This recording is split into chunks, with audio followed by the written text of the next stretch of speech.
Hey, good morning. How you doing? Good, good, good. What's that? Say again? Oh, I thought you asked me a question. No, well, I mean, I, I was in the meeting, but I was actually doing some last minute things in my office. So I understand you've got potential construction workers coming. Construction, yeah, not social, but yeah, we're getting ready to build our second floor, and I've got a contractor and plumber coming this Oh, morning. okay. All right. All They're right. supposed to be here Saturday and then Monday, and now today. So Yeah, hopefully they'll make it. I know the routine. But it's pretty important. So I'll probably be leaving around 10:30, leaving work. Okay. Well, we'll make do. We got a couple more minutes. Yep. So.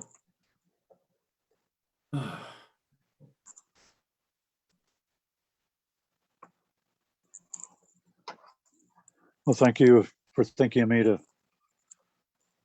give this a little talk, I guess. Oh, no, absolutely. Like I said, we had, I turned to Roy Watlington just because he's got the long view, much like you do and several other Yeah. folks. And to a lesser degree myself, but, I came here in the mid 70s. So I've been in and out. I've been in and out over those 4 decades, but yeah.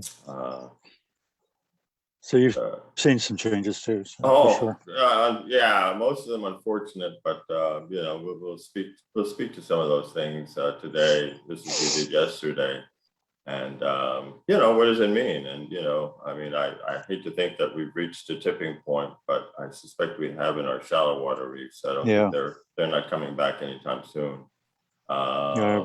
No matter what we do. Yeah, but, I worry about the tipping. I worry about the tipping point for the whole world. Well, yeah, I think maybe I'm just blindly naive or optimistic. I mean, I think we're a little ways away from that, but I think we're accelerating towards that point. That's the problem, is that we can't really slow the train at this point. So anyway, all right, let's. It is 9:00. We have. I don't know, but let me see if we've got more. We might wait a minute or two just to let folks log in. Yeah, let's wait a couple of minutes. Yeah, we had a good turnout yesterday. We had Laverne Raxter speak for St. Thomas, and I think that was well received. We had upwards of 30. I think we got to as high as 39 participants. So that was a nice turnout. Good, good. I think St. John, just by its population, is we usually get the smaller turnout with St. John, but looks like folks are signing in now. Okay, good. I mean, surprisingly, St. John often has very good turnouts for these things. So. Oh well, I will be happy to see names and. Hope it proves me right. But I mean, just in the context of signing up early and all that, it was a little bit of about 5 or 7 people lower than the other 2 islands, which per capita is pretty damn good. Good.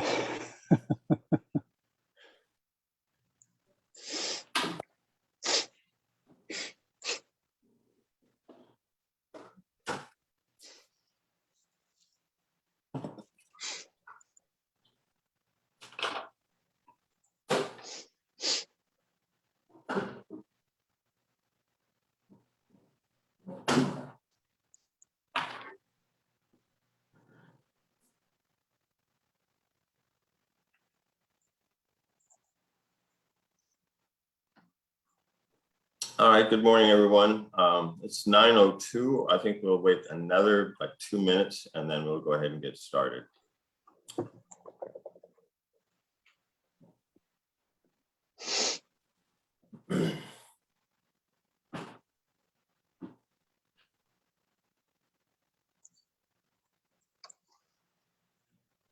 Not showing.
So Michael, can you go ahead and put up the first slide, or the cover slide? Sure thing, no problem. Thank you.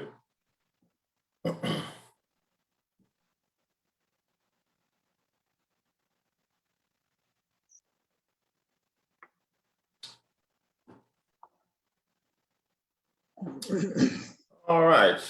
Good morning, everyone, and thank you for joining us today.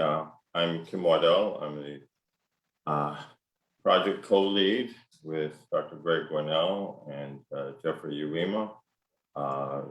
We are representing the Hazard Mitigation and Resilience Planning team here based at the University of the Virgin Islands over on St. Thomas.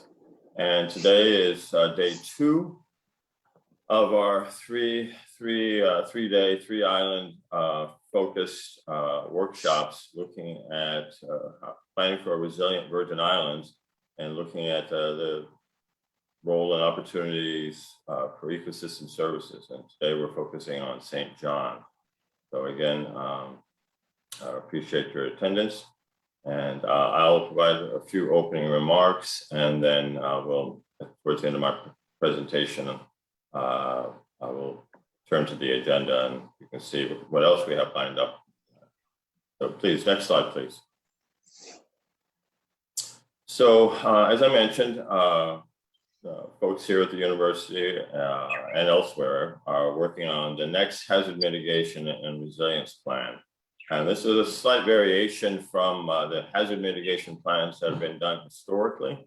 And I'll speak to that shortly, but what we've done is added the term resilience, and that ends up playing a very important role, both in the scope of our work, as well as you know, some of our outcomes and efforts.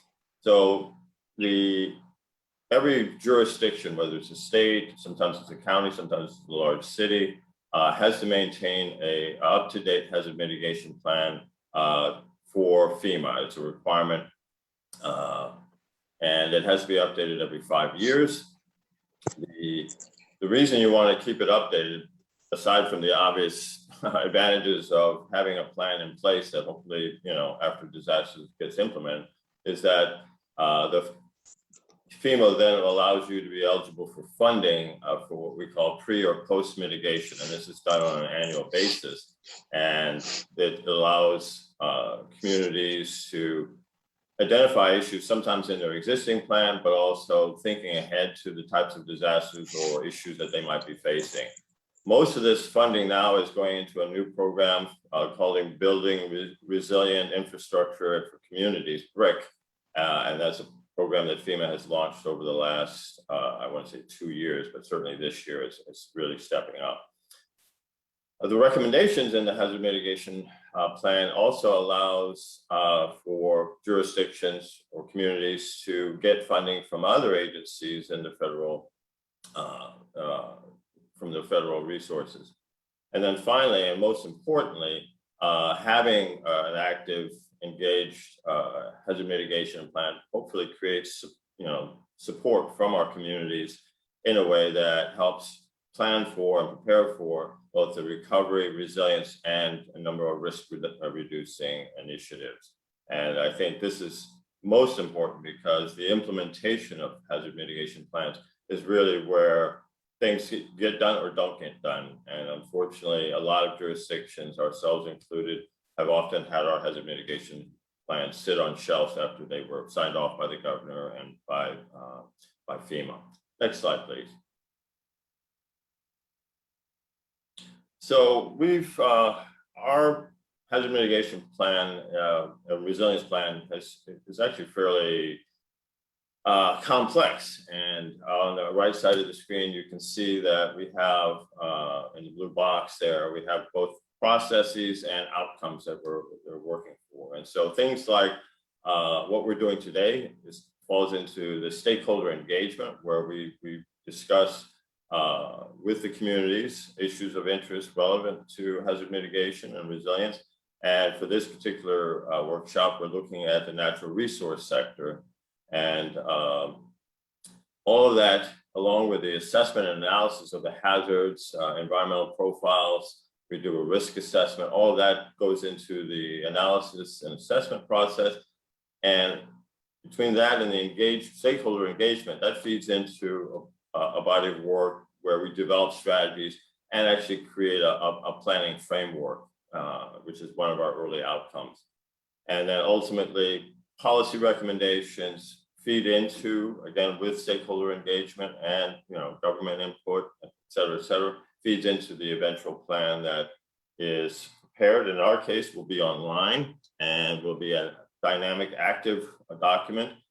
And that will then go to the governor for signature, and then he and the executive branch submits it to FEMA for final approval.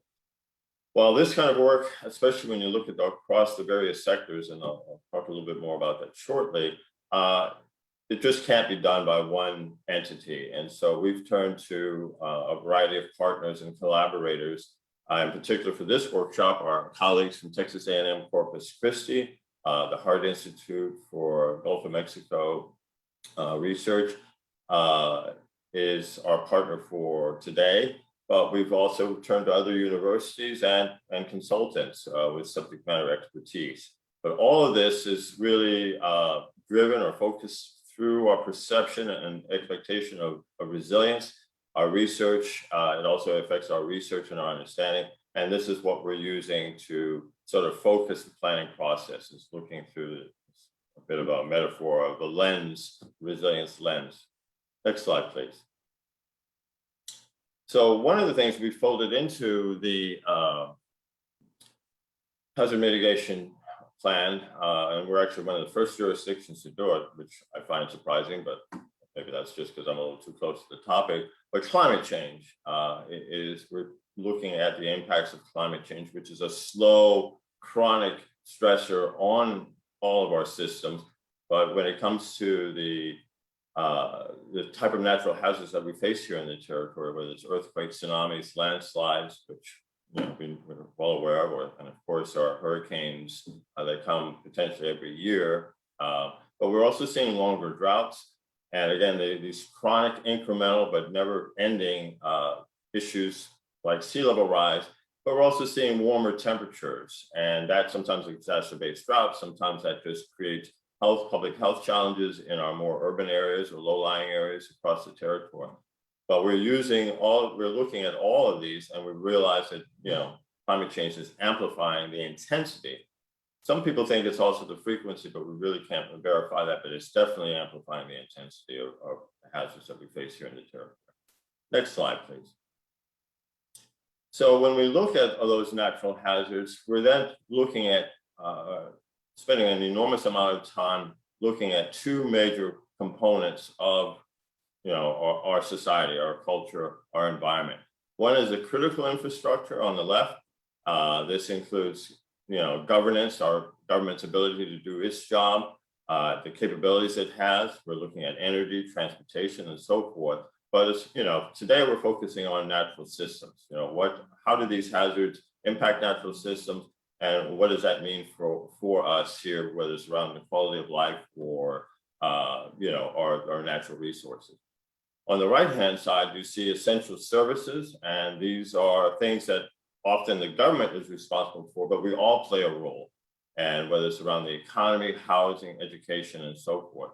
And agriculture, obviously, being part of our natural environment, even though it's managed, is also a key focus for today, or certainly this week. So all of this, the way we're looking at, through this lens of resilience, we're looking at all this critical infrastructure and essential services and how they operate, the operational and function and maintenance of these systems. We're looking at it through, again, this lens, and then the impacts of the hazards. And hopefully the recommendations that come out of this process will lead us to a more resilient Virgin Islands. Next slide, please.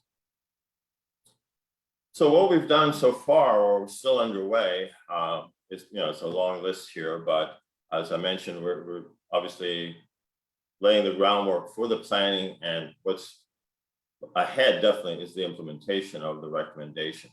But we've been doing a lot of technical research and impacts, looking at impacts of climate change, hazards, and so forth on the essential services, the infrastructure, all there on the right-hand side. But we've been doing that through interviews, field work, data collection, we're also looking at root cause analysis. What's underlying some of the challenges that we see in the territory, whether it's the function or the maintenance of either systems or progress, or just the reliability of the services. We're taking advantage of workshops like this to do community outreach. This is just one of many ways. We obviously do knowledge sharing through webinars. We have op-ed pieces and so forth that come out in both radio PSAs as well as op-ed pieces in newspapers and so forth.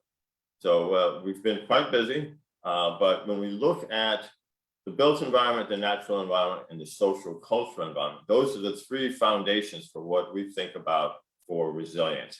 If you don't have all three, it's really difficult to say that you've got a resilient environment or a resilient way of life here in the territory. Next slide. So when we think about the resilience of natural systems, what are some of the issues and challenges that we face here or anywhere else, frankly? And so when we look at disasters and what are the risks that are either exacerbated or driven, even made worse, we look at things like the unplanned and rapid urbanization. And here in the territory, we don't have, for example, a comprehensive land and water use plan. And so consequently, we've had unplanned development or development that probably, with some hindsight, we probably wouldn't have put it there or allowed it to be there. But things like poverty, and income inequality, especially in St. John, but it's throughout the territory. These exacerbate the challenges and put more people at risk. And then obviously, as I mentioned before, climate change and the variability in our climate. I mean, like our droughts. I mean, we've had a pretty severe drought coming up to about a couple of weeks ago. Now we've had a seasonal amount of rain, at least here in St. Thomas. But, it could start drying out tomorrow and we could go another stretch. We just have so much variability and unpredictability around our climate right now. So some of the compounding factors include demographic change. Now, we know that after every major storm, historically, we see a dip in the population. We should get the 2020 census data here in the next few months, and we'll see if Irma and Maria, for example, drop their population. But, large drops or pulses, increases can really affect our vulnerability or compound, the impact on our natural systems. The unsustainable use of our natural resources, whether it's overlogging, clearing of forest areas for development, overfishing, et cetera, or too many people on our beaches, all of these can create stressors and, again, lead to, we were talking earlier, to a tipping point, so to speak, where you get so far, degrade the system so far that it really can't recover. And this leads to, overall declining ecosystems, which obviously is important for our way of life and quality of life. But some of these other factors, the pandemics, economic shocks, can also play major roles in negatively impacting our natural system. Next slide. So what our ultimate goal for the hazard mitigation plan is to, we want to have a series of recommendations that increase the robustness of systems and service delivery options. And so whether it's, having reliable telecommunication or electricity, or the roads are in good shape, to take people to and from work or to school, things like that. Can we increase the robustness? Can we, withstand minor and even major disruptions? This operations issue is very critical because FEMA is being stretched extensely through all the natural disasters that are impacting the mainland as well as the outlying areas like the territories here. And the kind of resources that they had in 2017, we really can't expect. And so that, coupled with the fact that they are asking for greater accountability and they have the technology to track their investments in post-recovery or response recovery era, they are going to hold us to a higher standard. If we're not maintaining and maintaining our operations and our resources that they invested in, there's a good chance that we will see a lot less funding or no funding for supporting that in future disasters. but we definitely have a capacity issue. This is a challenge throughout all small islands. And so the university is uniquely positioned to try and build capacity through training, but we also need to collaborate with the private sector, other governments, our own government, and foundations and so forth.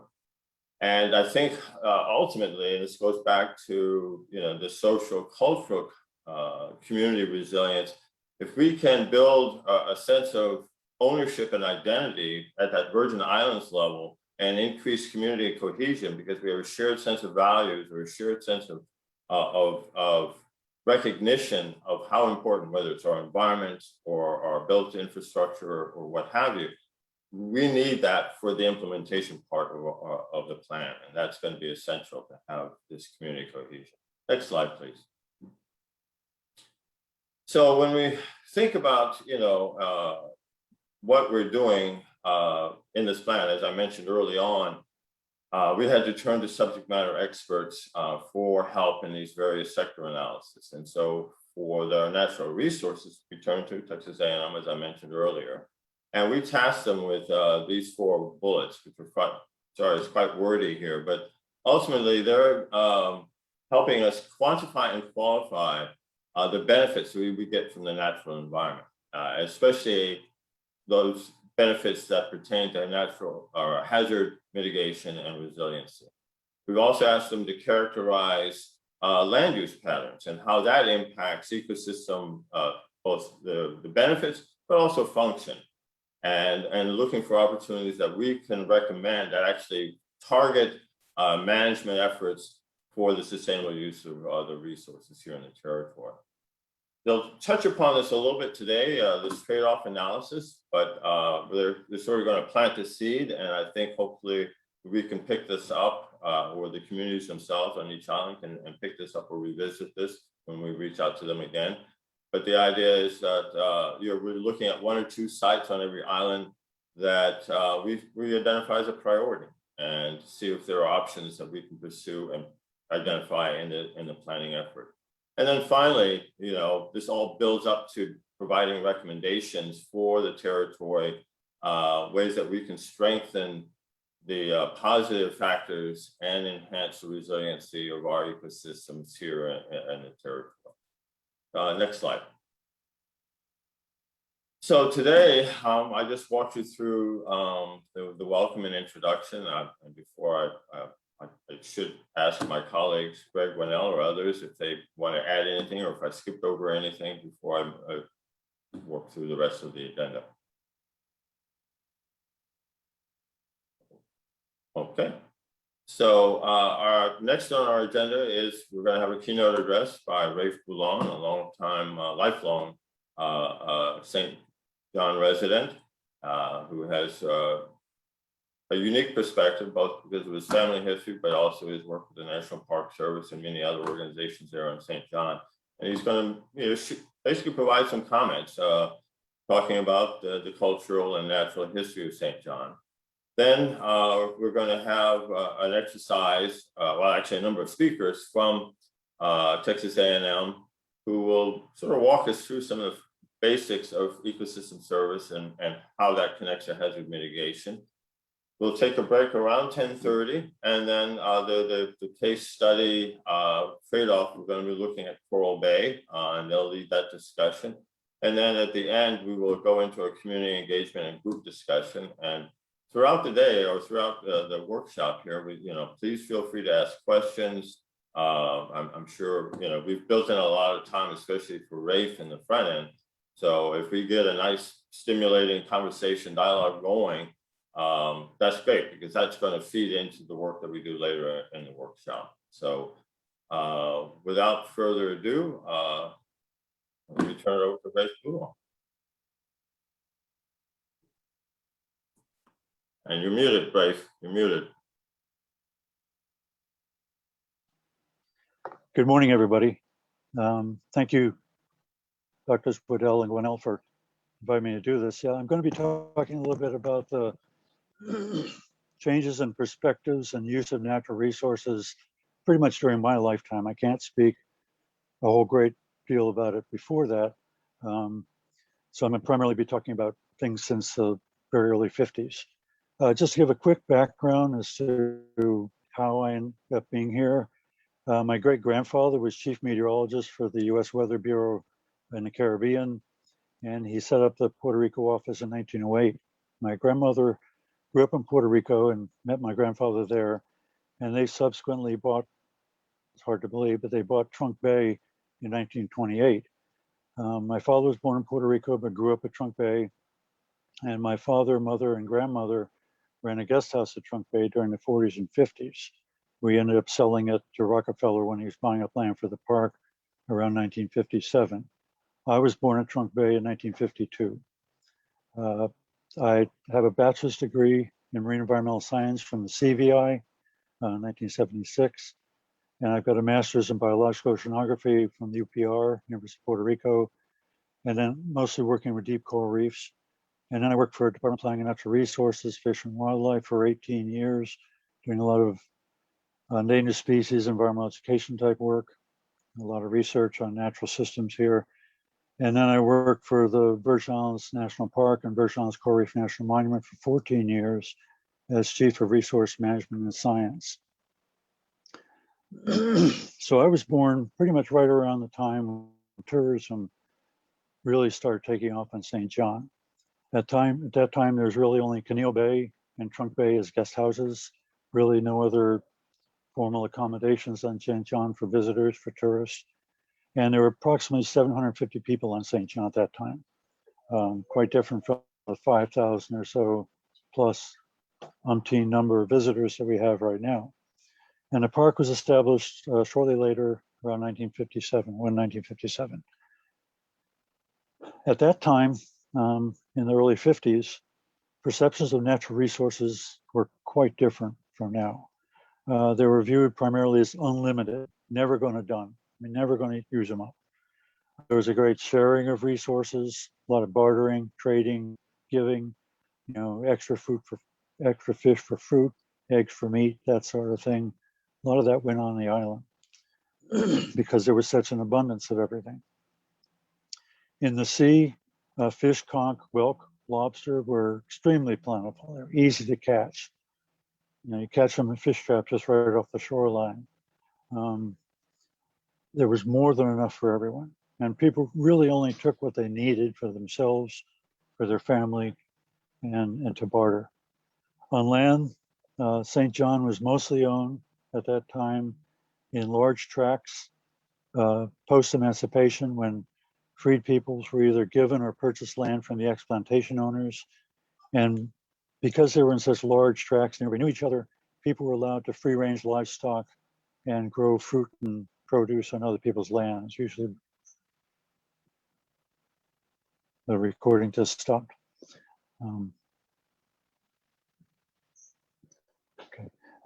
So people were allowed at that time to pretty much free-range livestock and grow produce on other people's lands, generally with some sort of agreement to share those things. Tourism really changed things. Suddenly there was a big demand for marine resources, fish, lobster, conch. More people got into the fishery to support this. And this was really the start of overexploitation of our marine resources, taking more than what was needed, more than what was capable of being taken. And suddenly there was a big demand for accommodations, transportation, restaurants, and all the other amenities that visitors wanted when they come here. People gradually transformed from a more agrarian lifestyle and living off of existing natural resources to being entrepreneurs and having to depend more on imports of food and other resources. And the establishment of the park changed things even more. The large tracts pre-park that were in private ownership were bought up by Lawrence Rockefeller and became part of the national park. People were no longer able to free-range livestock or grow food on other people's lands. And then restrictions were placed on what can and can't be done on park lands. People began to complain about the park, quote, taking the land, thus depriving them of the use of it. In actuality, park lands are owned by everybody. You're a US citizen, even if you're a visitor from another country, in some ways, you own the land. Everybody owns the land. And there are naturally restrictions that have to be put in place to protect the natural and cultural resources from the visitor use impacts. But there are still many fruits and natural products that can be harvested on park land, including fish in the sea. There's just various restrictions in place on how you can do it. And the harsh reality is that if not for the park on St. John, every piece of land on St. John would be under private ownership. And given the current change to demographics that we've seen, it would have resulted in all of this land being off limit to everyone. And undoubtedly, nearly every beach on St. John would have a large resort on it. So even with the requirements under the Open Shorelines Act, how many St. John residents would really feel comfortable going to a large resort beach? Probably not too many.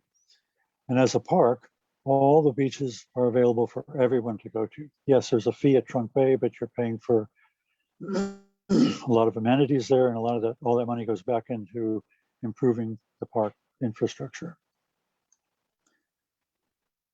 When the Virgin Islands Coral Reef National Monument was created in 2001, the fishermen, the politicians, all claimed that their fishing grounds were being taken.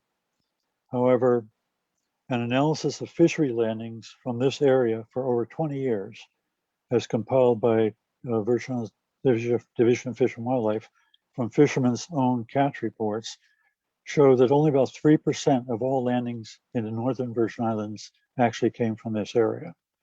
Not highly significant. Over time, many fishermen have come around to accepting the benefits of marine protected areas. Primarily the fish do grow up in these areas, and then they move out of the marine protected areas and become available to the fishery. And this has been shown in a number of marine protected areas like in St. Lucia, Belize, and other places. And when the local fishermen have seen videos and presentations by some fishermen from other areas, they've come to appreciate that maybe marine protected areas are the way to go, just not everywhere. Excuse me. Today, unfortunately, the story underwater is not pretty. Resources have become even more limited, with fishing pressures far exceeding sustainability. And the habitats that fishery resources need to meet their life history requirements have been stressed and degraded by too many people, basically loving them to death, and pollutants, diseases, and storm-related impacts. However, there is much greater awareness and acknowledgement of the finite nature of our natural resources and the stresses they're under. Hopefully, more and more people will come to the realization that protection is needed and do something about it. Regarding socioeconomic changes, we've also had huge houses built on private land within and around the park on St. John. And these are typically viewed as gateways to St. John as a rich man's playground. They don't fit into the character of St. John, and they very much don't include local St. Johnians, many of whom greatly resent this change to their island. And a final comment I'll make, with COVID and the neighboring islands in the Caribbean being closed to visitors, our American islands are being overrun with tourists. I'm sure we've all seen this, we're all aware of it. For resource awareness than pre-COVID visitors. In fact, the Department of Tourism statistics show a shift from an average age of around 60 of pre-COVID visitors to an average age of, I think it's 25 to 34 for current visitors. We now have hordes of younger tourists who are primarily here for the beaches and the bars, not the beauty and serenity of our island and our park. And local St. Johnians are not appreciative of this. Yes, some people are making money, the taxi drivers, and others are making money in Airbnbs and a lot of the housing sector is making money off it, but it is stressing out St. John considerably. And we're all hoping that this will change when more islands open back up, because we need to get the character of our island back. So that's pretty much what I had to say right now. If there's questions, I'll be glad to answer any.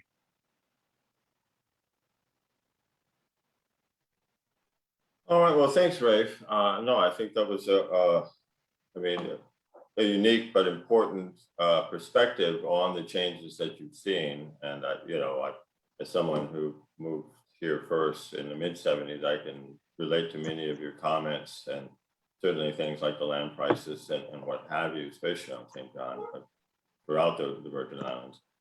But let's open it up to questions. I think Rafe posed a number of, I don't want to say controversial, but certainly pointed,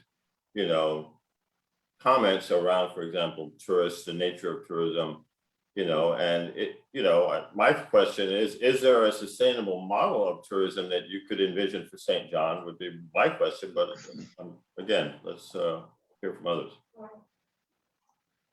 I have a question. Well, a sustainable model would be 20 years ago. Okay, but can we recapture that? Is there an opportunity to?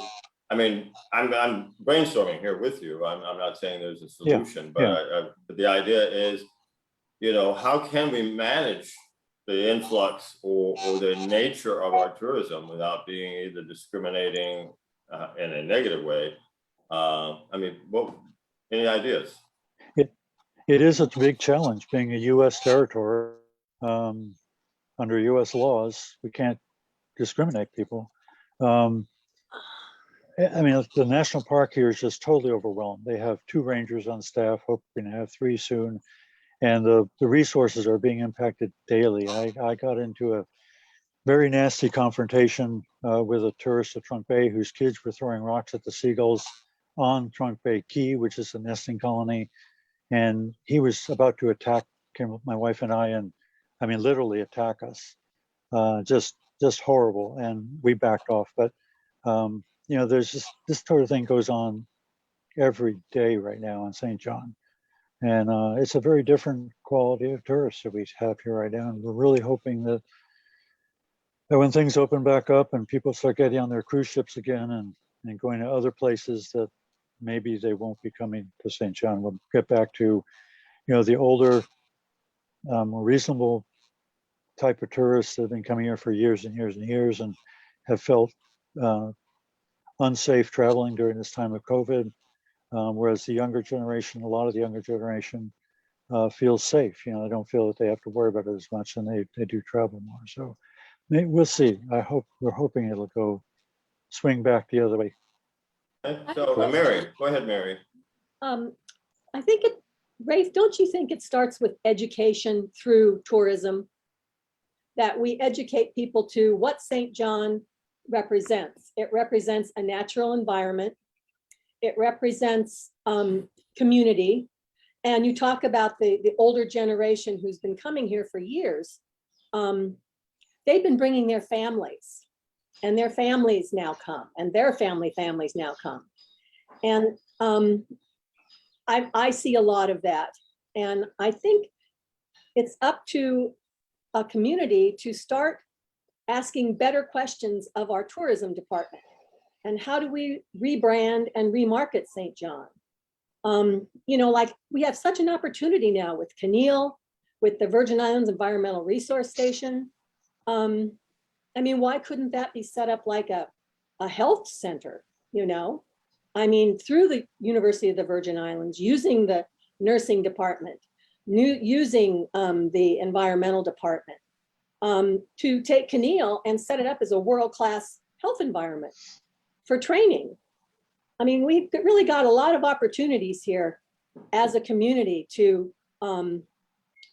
take those values that we all know why people came to St. John in the first place.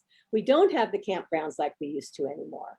And that kind of environmental tourist isn't being marketed to anymore. So I guess my question is, how do we engage the tourism department for St. John and the Virgin Islands? I'd like to. I agree 100%. Go ahead, Sharon. Yeah, I totally agree with what Rafe is saying about the current conditions of tourism and the over-tourism. And I think it certainly is being caused by the COVID era. And then there's a secondary thing that is causing it, which is the the Airbnb, all kinds of the automated online booking situations, which aren't set up to easily allow you to, frankly, as an owner, they intentionally do not want you to screen the people for their suitability. In terms of you as the owner or manager, they want you to click and take the credit card. And that's an issue. And because, and this relates to non-discrimination and stuff like that nationally. But this is a problem if you're trying to control if you're trying to say this person is a good match in terms of what they want for their vacation to come stay in my accommodation and so forth. That is being screened out by the online applications, frankly, right now. It's a problem. The other thing is that the kinds of people that I'm hearing from property managers are here today, and the conflicts that we're seeing in Coral Bay constantly between the values of the people who live here and the values of the tourists who are coming, is that, as Rafe said, we're getting the people who chose sun and beach on other places where they market to come and do whatever you want. It's like what you do in Vegas stays in Vegas. It's the same attitude. And there are a number of other islands and cruise ships that market to that kind of attitude that are not available right now.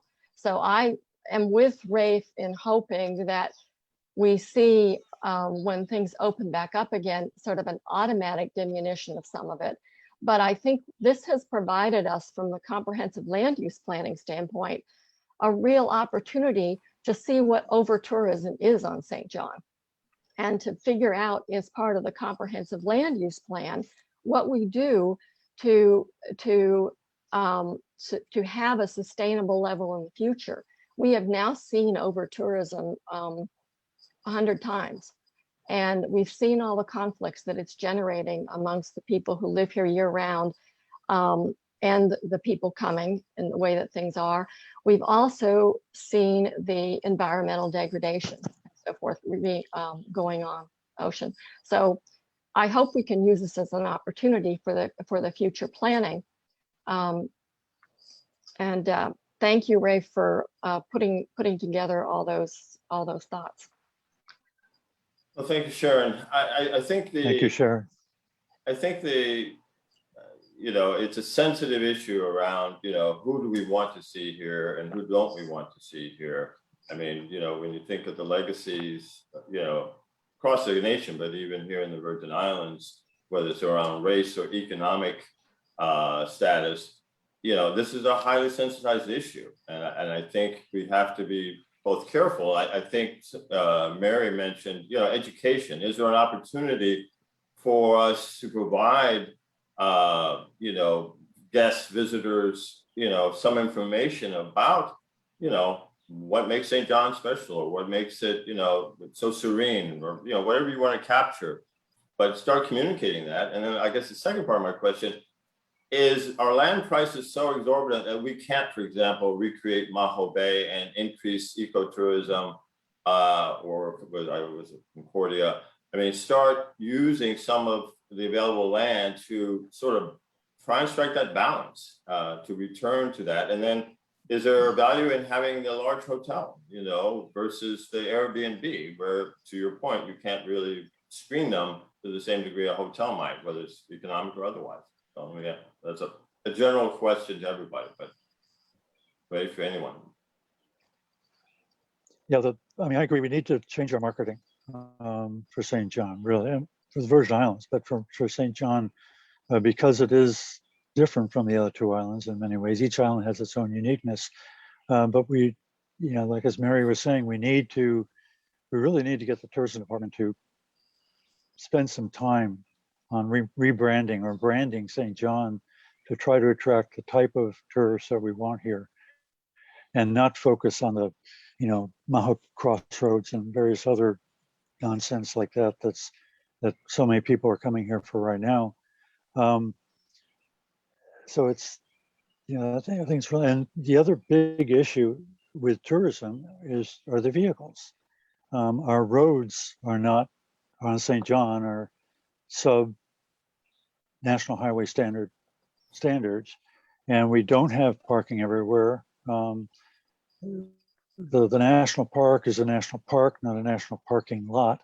And so there's just continual issues with too many vehicles.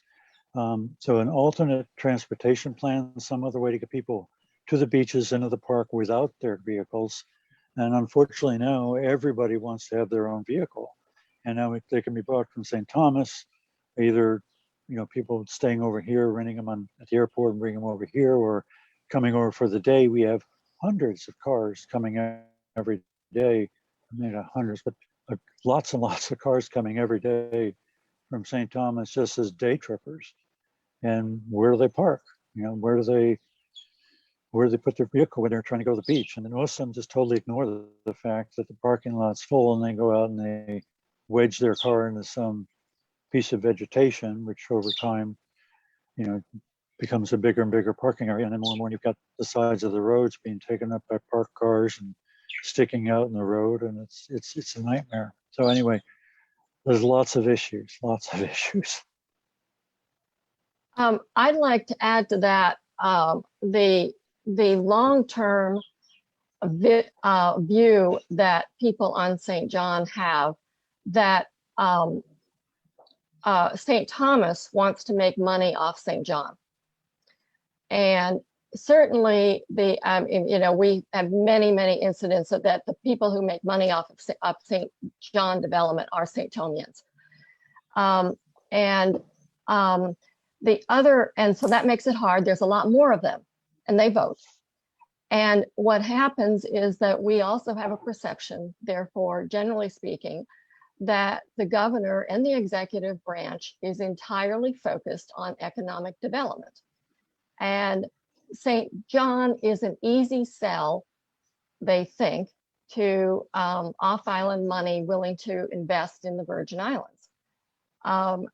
And so we end up with the highest level government support for things like a mega yacht marina in Coral Bay, for things like big hotels, big condo complexes, and other kinds of things on St. John.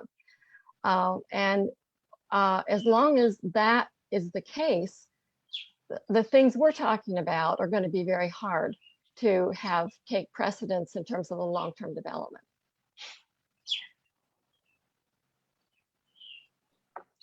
All right, other comments, questions?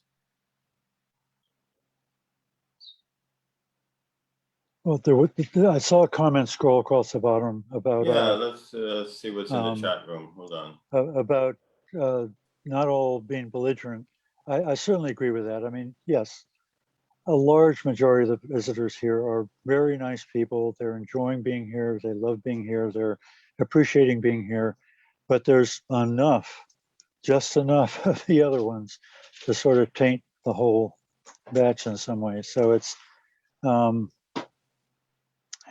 that segment that we really don't want. But anyway, how to get them to go somewhere else is a good question. Yeah. So maybe Sharon or anybody can speak to it. What's the status of the Coral Bay Marina? I'd be happy to speak to that. It's Okay. in the Army. It is still in the Army Corps process. It is, which means it's actually with NOAA in their endangered species and things.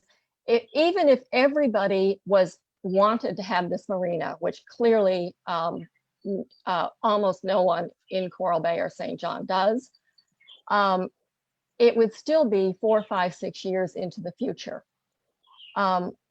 It is, however, very unlikely to gain the federal government permission to do this.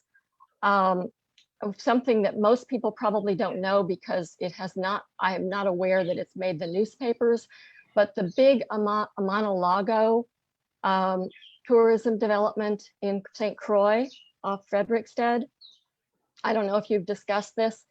believe it or not, the developers of that, who started in 2009 with local CZM permission, are still trying to get Army Corps and federal government permission, and the Army Corps has told them that they will not get permission for the mega yacht marina that they wanted to put in there. They will be denied if they continue to pursue it. And I think exactly the same thing will happen with the Army Corps if the people behind the mega yacht marina for Coral Bay decide to continue to pursue it. What this has done though, no, the mega yacht marina will not happen in Coral Bay. Should it get approved, there is a national environmental law firm that is ready to do a pro bono legal challenge to it. So it has a lot of community and other backing for not having it happen. However, that doesn't mean that it is not being promoted by both our legislature and our governor constantly. And that's just an honest fact. And I would just add one more thing to that, which is the negative local impact of that being in permitting since 2014, when it takes at least 10 years to get a marina permitted, even if everybody wants it. But the negative of having that land, the land under the control of the marina, is that the local families who own that land cannot develop it in a reasonable way for their own current income and for services that the Coral Bay community would really like to have, and for reasonable sized tourism. It's been a terrible drag on local scale development. Thank you. Well, so speaking of that, I mean, you know, as we all know, or maybe some of the audience doesn't know, that, you know, the national park, you know, owns the majority of the land on St. John.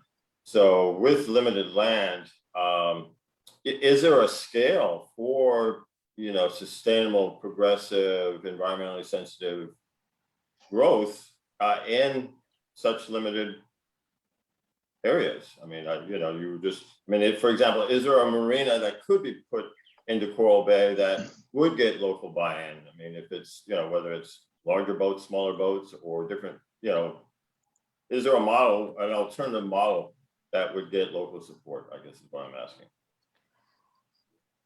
I think there is. I think there would be. Mhm. Go ahead, Rafe. Go ahead, Sharon.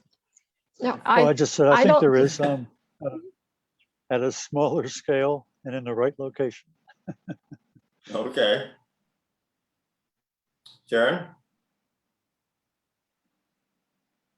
I agree. I think it's well beyond the scope of what we can do today. But yes, those kinds of issues we've been talking and asking ourselves, and we actually, the Coral Bay Community Council and others have some good ideas for this. But and I welcome discussion at some other time. Okay. All right. Let's see if there's any. So I think, you know, and I've alluded to this because I want to raise the issue of values, because I mean, right out of the gate, you know, Rafe and you know, Sharon and others, you know, you share values of a way that you'd like to see St. John, whether it's the type of tourist or a way of life.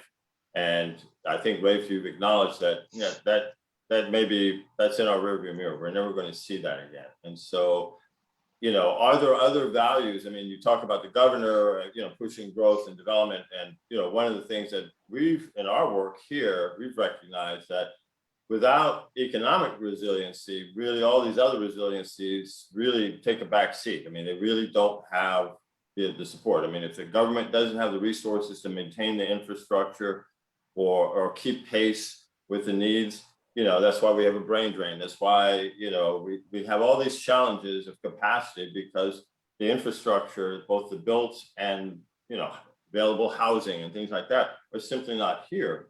And so, we're really challenged by trying to figure out what values, what approaches can we, adopt or adapt to that allows for the kind of growth and the kind of opportunity that all Virgin Islands, of all races and economic blah, blah, blah, can, be proud of and yet doesn't, destroy or degrade the cultural identities, whether it's of each island or of long-standing ancestral groups that have been here in the territory. I mean, this is it's a sensitive issue, and I just think, the values issue drives that. I mean, both nationally and in this conversation. I'd like to address that if I could from the remote rural perspective of Coral Bay. Okay. We found that our community was fairly resilient through the recession because most of our businesses were family owned and run. Therefore, they could retract, and the family members took a greater role in running the businesses, honestly, and getting them through the downturn of the recession. We saw the same thing after the hurricanes, is that what got Coral Bay up and running again was the fact that there was family investment, frankly, from all over the place, all over the US and other parts of the world too, that was coming in and helping to get things going again, plus a lot of new local entrepreneurial starts after the hurricane, taking advantage of the fact that there was work that needed to be done and that they could go to. What we still have as a real difficulty in terms of resiliency in the driver is lack of communications in Coral Bay. If the whole south side, which we call it, which is the western portion of Coral Bay, is very limited in the cell service that they have and in the Wi-Fi applications, and this includes the affordable housing community and other long-term Native communities. And so they are being, by the fact that we still don't have commercial today, 5 years after it's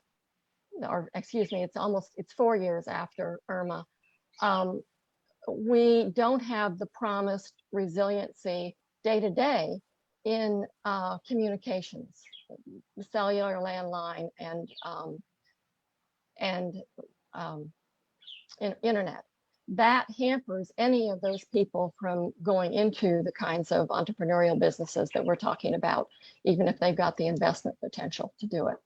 So I think that we have felt that on St. John, and particularly in Coral Bay, which is an island on the other side of the national park, that it's very necessary to have resiliency that is locally based, as well as depending very much on the rest on the territory and the federal government to assist us with that. But the lack of communications and getting that communications infrastructure up, and of course the electricity, is a real problem in achieving what you're suggesting. Okay. Rafe, any additional comments or thoughts on that point? Well, just a clarification, the park actually owns about 60% of St. John, so there's still a fair amount of St. John outside the park. It's broken up a bit, but yeah, but Coral Bay has a lot of needs, and it can be addressed, I think, through various types of development that take into account the local landowners, what people need out there, more of an eco-tourism based approach to all of it. And like with Keneal Bay, we have a great opportunity there, hopefully, for some real development that would take into account ecotourism, training, community services, museums, shelters, whatever.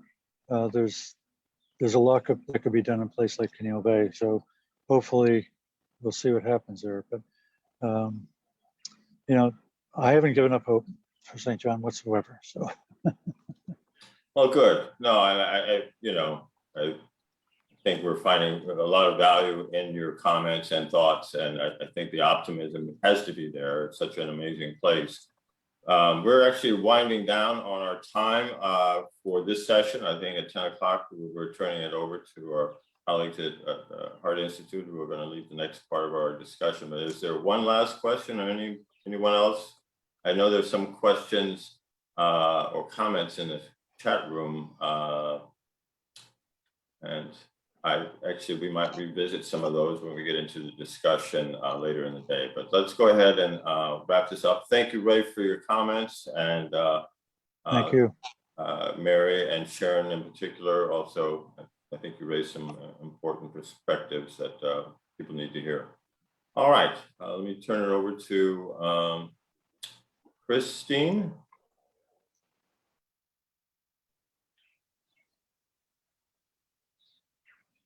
Thank you, Kim. I think we're going to get started with Dr. David Yoskowitz's presentation at this time. Okay. No worries. So so Dr. David Yoskowitz is the Senior Executive Director for the Heart Institute. He's also a longtime colleague and friend of mine.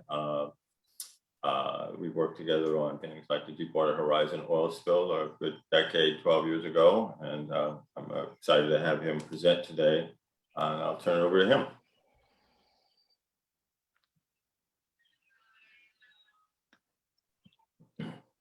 Good morning. I'm David Yoskowitz. I'm the Senior Executive Director of the Heart Research Institute and Endowed Chair for Socioeconomics at Texas A&M University in Corpus Christi. Looking forward this morning to talking to you about planning for a resilient USVI and the role that ecosystem services can play. So one thing that we do know is that change is constant, and especially around climate change. Many of us in our own lifetimes have seen significant change, the results of changing water cycles, intensity of storms, etc. This animation over the last 100 years or so shows the change in average temperature during that time period. As is demonstrated here, the warmer the bars, the greater amount over the average temperatures. And so you can see in that last 100 years that we are having higher temperature averages than earlier on. And this is no surprise to any of us. But the results of that increase in temperature and the frequency of that increase in temperature is creating this new normal. So that the extreme heat events are more frequent, and we all have experienced this. That has the tendency to drive other hazards. So a warming climate happens to increase in some areas, rainfall, given change in weather patterns. And so what we've seen over the last 50 years or so, as demonstrated by this meteorological data from a number of different sources, as increasing temperature has seen an increase in the rise of the number of floods. Now, I must caution here that this isn't accounting also for the number or the increase in population that has found itself in more flood-prone areas. But we also see an increase of extreme weather beyond just flooding. Okay? More intensive storms, obviously more intensive flooding, and more significant droughts. That the average that we all used to talk about is really now just the point between two extremes, where we go from extreme drought to extreme wet or flood conditions. And those have really significant impacts, in that the increase in population along with the increase in hazards, whether it be flood, storm, wind damage, drought, tornadoes, etc. Now we are putting more humans in harm's way. And so you can see since 1980 here on this bar graph that we find ourselves in increasing economic risk because of the way we build and where we build with increasing populations. And so on this graphic, and provided by the National Oceanic and Atmospheric Administration, or NOAA, these billion-dollar disasters have increased in frequency as time has gone on. And in 2020, around the world, this has had significant impact on individuals and communities and cities in terms of displacing individuals as a result of natural disasters. And in 2020, it was estimated that over 30 million people were displaced because of natural disasters, 14 million of that from flooding and 32,000 from drought. In the United States alone, including the US Virgin Islands, 1.7 million individuals are displaced because of natural disasters. So what can we take away from this and be thinking about our connection to the natural environment, to natural habitats, and how they might be able to mitigate and create resilience? So hazard mitigation, in the definition that we want to use here, is the process of taking measures to minimize and potentially eliminate the impact of hazards on communities, infrastructure, and natural resources. Whereas resilience is the ability to prepare for and adapt to changing conditions and to withstand and recover rapidly from disruptions.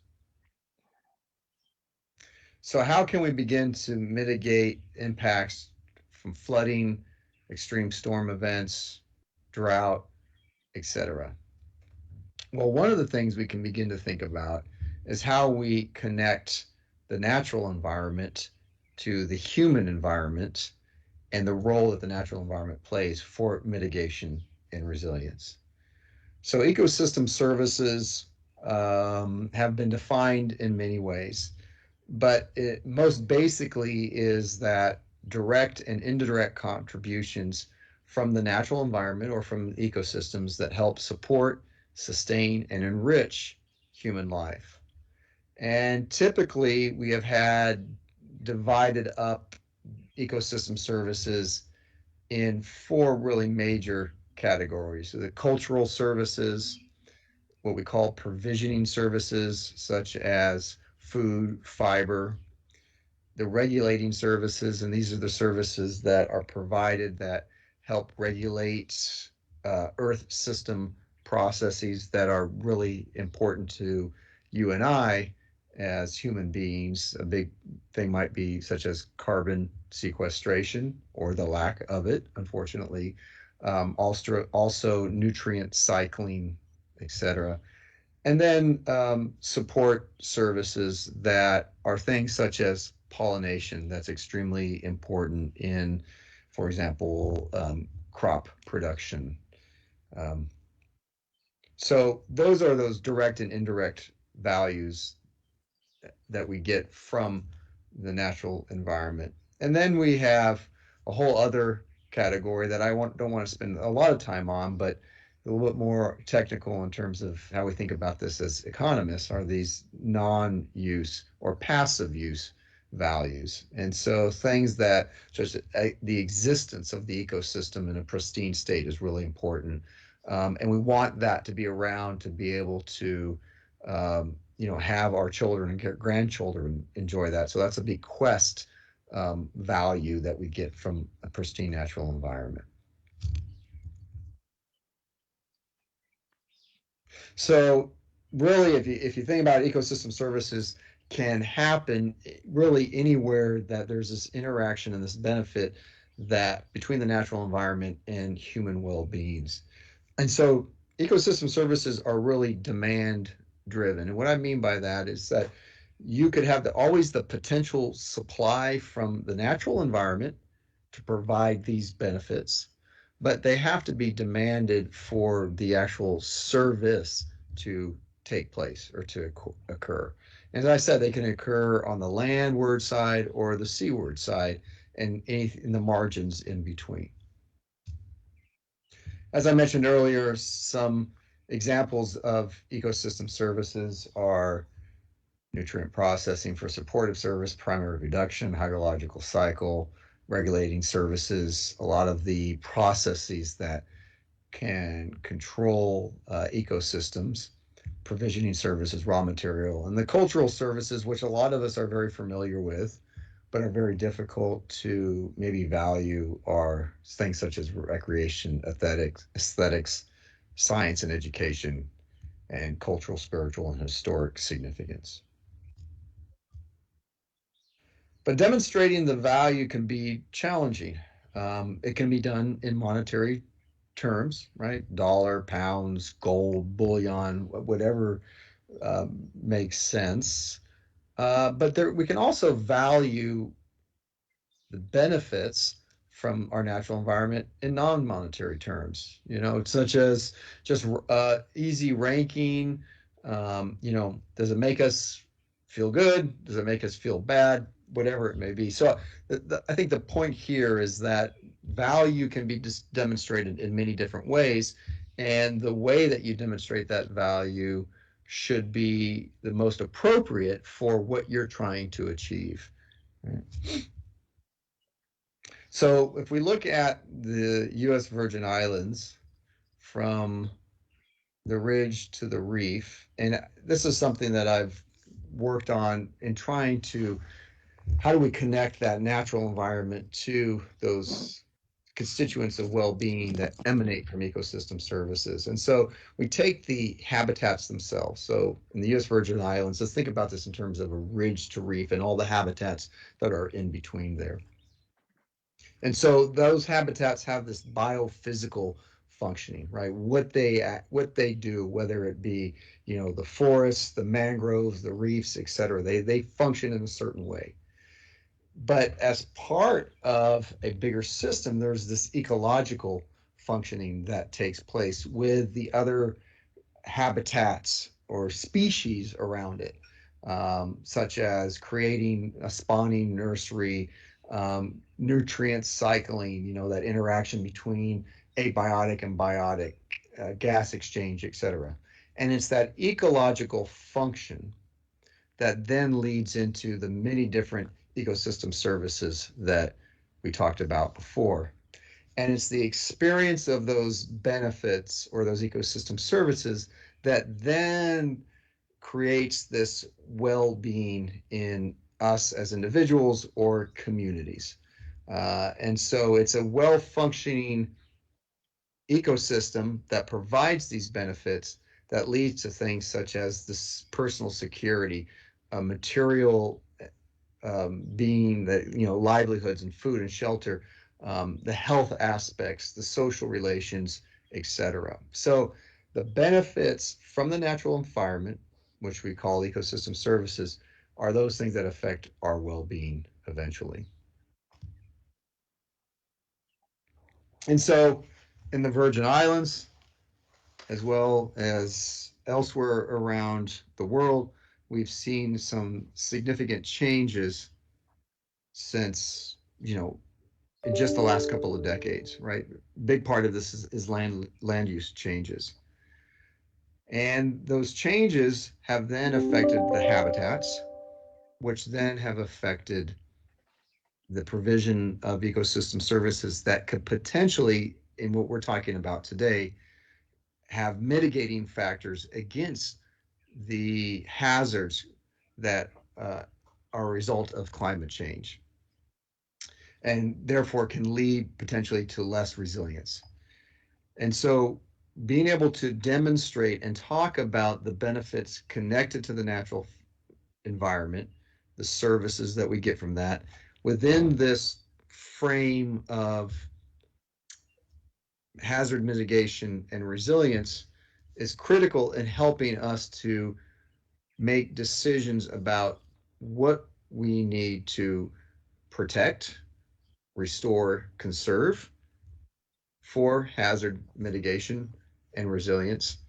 And then in the world that we live in, which is of scarce resources, right? We have to be able to make some decisions about trade-offs. And so being able to identify those benefits or services that are most important for certain types of mitigation ecosystem services helps us in that. And we'll be talking a lot about that today.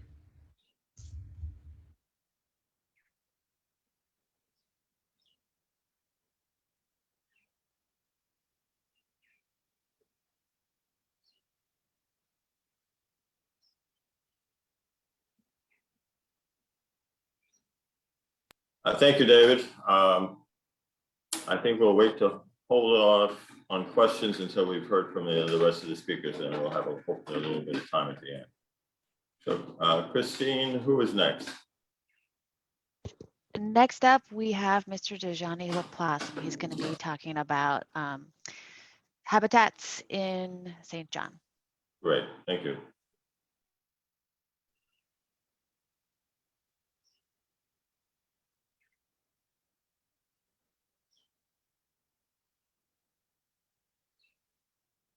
Good morning, everyone. My name is Jeanne Laplace.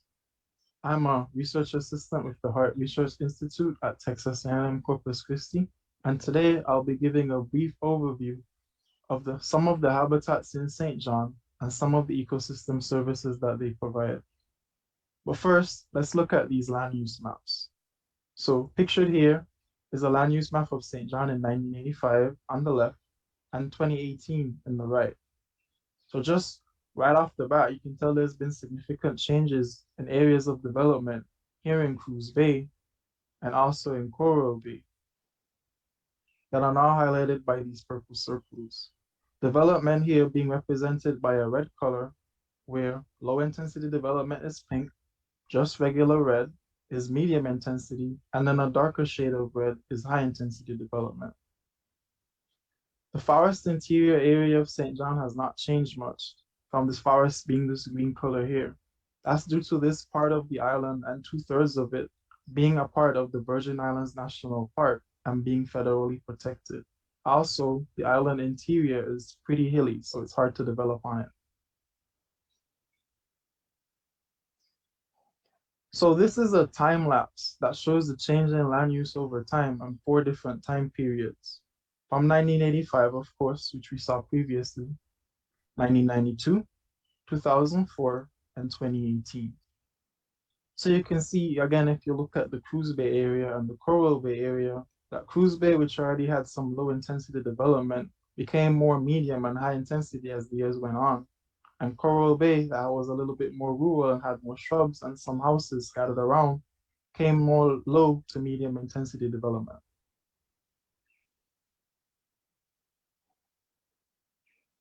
So naturally, so St. John, the first habitat that we'll be speaking about are forests. So in the USVI, the major types of forests found here are subtropical dry and subtropical moist forests. In St. John, the forest cover takes up about 81.6% of the island, according to a USDA report in 2014. And that in acres is 9,830. Now the forests here on St. John, they provide a variety of ecosystem services, some being that they sequester carbon by incorporating CO2 into their biomass. And this helps to mitigate the effects of climate change, since we put a lot of carbon in the atmosphere from our regular day-to-day activities. They also prevent soil erosion and sediment runoff by trapping soil in between their roots. Forests on St. John are also a major habitat for many terrestrial animals, and also in the territory. So some of these animals may include bats, birds, insects, some reptiles, and of course, some other mammals, and in St. John that are commonly found around the park, deer. So this is the land use map. This is just a map of the forests rather on St. John, showing some of the major roads here shown in these yellow lines, the development again, of course, and then the forested interior, using data from 2018. So you can tell that in the forest interior, there has not been a lot of major changes, but there still is some evidence of fragmentation of these forests due to these roads cutting through for people to go from Cruz Bay to Coral Bay and vice versa. Now, although the fragmentation is not that significant, there still is some fragmentation here and some sparse development around the Virgin Islands National Park area. And this could decrease the quality of the forests that we have. And by decreasing the quality of these forests, we decrease the ecosystem services that they provide. Now, a closely associated habitat with forests are guts. Now, guts in the territory were historically used for domestic, agricultural, and industrial purposes. Guts also provide a habitat for some of these organisms that move between some of these urban areas, since a lot of our guts here on island actually cut through a lot of urban areas, and they also are a major food source for some of them. Guts also provide recreational opportunities such as hiking and nature walks. And historically, guts influenced the placement of buildings, since guts were one of the only sources of fresh water on these islands due to the topography and also being surrounded by salt water. Guts still also influence our building today, since the Virgin Islands National Code dictates that development can't occur within 30 feet from the center of a watercourse and 25 feet from its edge. Researchers at UVI and other places also use guts as a living laboratory for science and education. And they also have opportunities for potential master students to do some of their coursework there in these guts.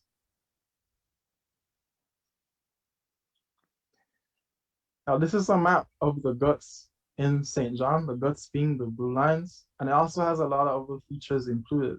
So here we have St. John's major roads again, and the dark gray circles are the Waste Management Authority bin sites. And then the gray areas that are around some of the guts are the riverine flood zones that are associated with them. Now from the map, we can tell that there are a lot of Waste Management Authority bin sites in the Cruz Bay area, which is the most highly populated on the island. And then there are some scattered around, some being in Coral Bay, and on some others around the east end. Now there are not many gut intersections with roads here on St. John, and none are depicted here. But because of Cruz Bay's impervious surfaces, since it's so developed, improperly disposed garbage can still get into our guts from roads and also from around these waste bins and get into our guts and carry pollution to these marine areas. Also pollution just in roads from general, such as some sediment and other pollutants like oil that may spill on these roads, can also get in our guts and then negatively impact the gut ecosystem and then go further downstream and negatively impact our marine ecosystems. Moving closer to the coast, we'll now focus on wetlands. So our wetlands provide a variety of ecosystem services. Wetlands here being salt ponds, salt flats, mangroves, and also freshwater ponds. One of the major ecosystem services that mangroves provide is that they help trap sediment and build up the shoreline and beaches by trapping soil between their properties. Salt ponds and freshwater ponds that are near the coast also catch some of the runoff that may come from downhill and trap and filter it, preventing it from going straight into the marine ecosystem. Wetlands such as mangroves also reduce wave energy and mitigate the impact of storm surge from storms. Mangroves and other trees that are associated with some of our wetlands in the territory also help to sequester carbon and mitigate the effects of climate change. Mangroves are also culturally significant and historically significant. Mangroves were not mangroves, wetlands rather.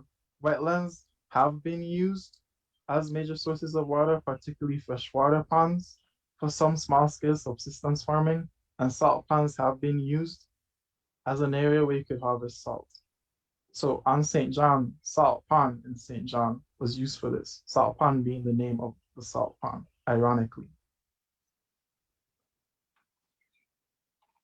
Now this map just shows some of the wetlands that are existing in St. John. This data is from 2018. So you see you have some wetlands scattered around the national park area, and some over here at Coral Bay. Wetlands being depicted here in the cyan color.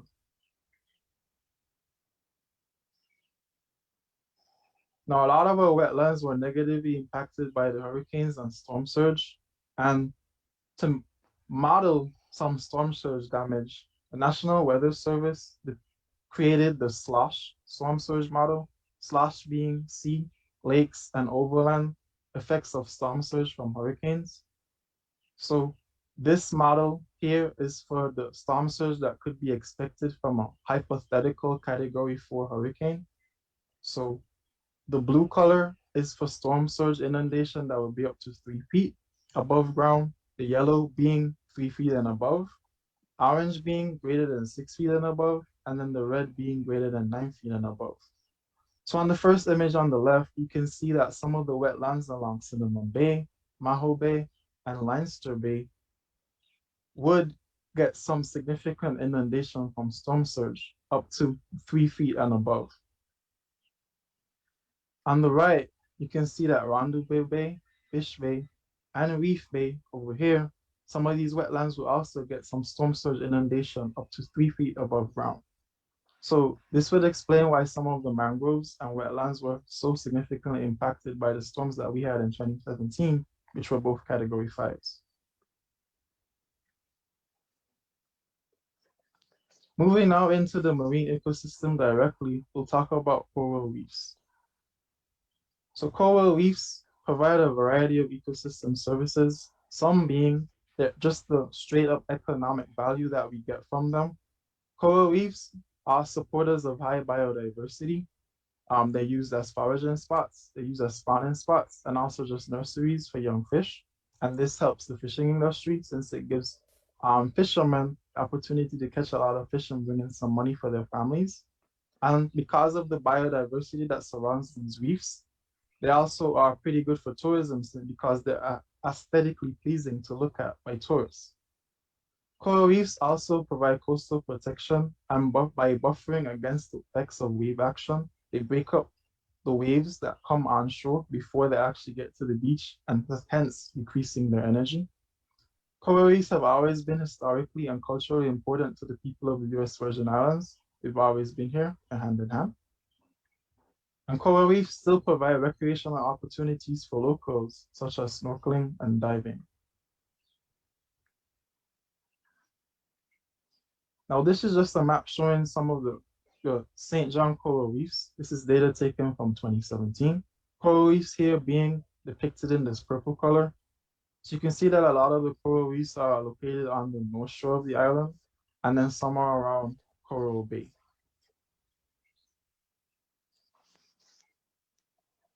Now here, we have a map that is showing land runoff on St. John and the exposure of land runoff, especially in our marine areas. Now, corals in the territory are already under the impact from a number of stressors, some that are common, such as thermal stress that we all know from climate change and global warming, and also recently one real popular one has been disease. Now, runoff is something that we might not be able to eliminate completely, but we can mitigate it. And runoff in Coral Bay area, which is pretty high, as seen here in this orange color, has been a problem for a while now. So if we could help to at least reduce some of the runoff that we have in this area, we could reduce one of the anthropogenic stressors that we have on coral reefs. And hence, maybe we could help them to be a little bit more resilient and recover faster from other stressors that they experience.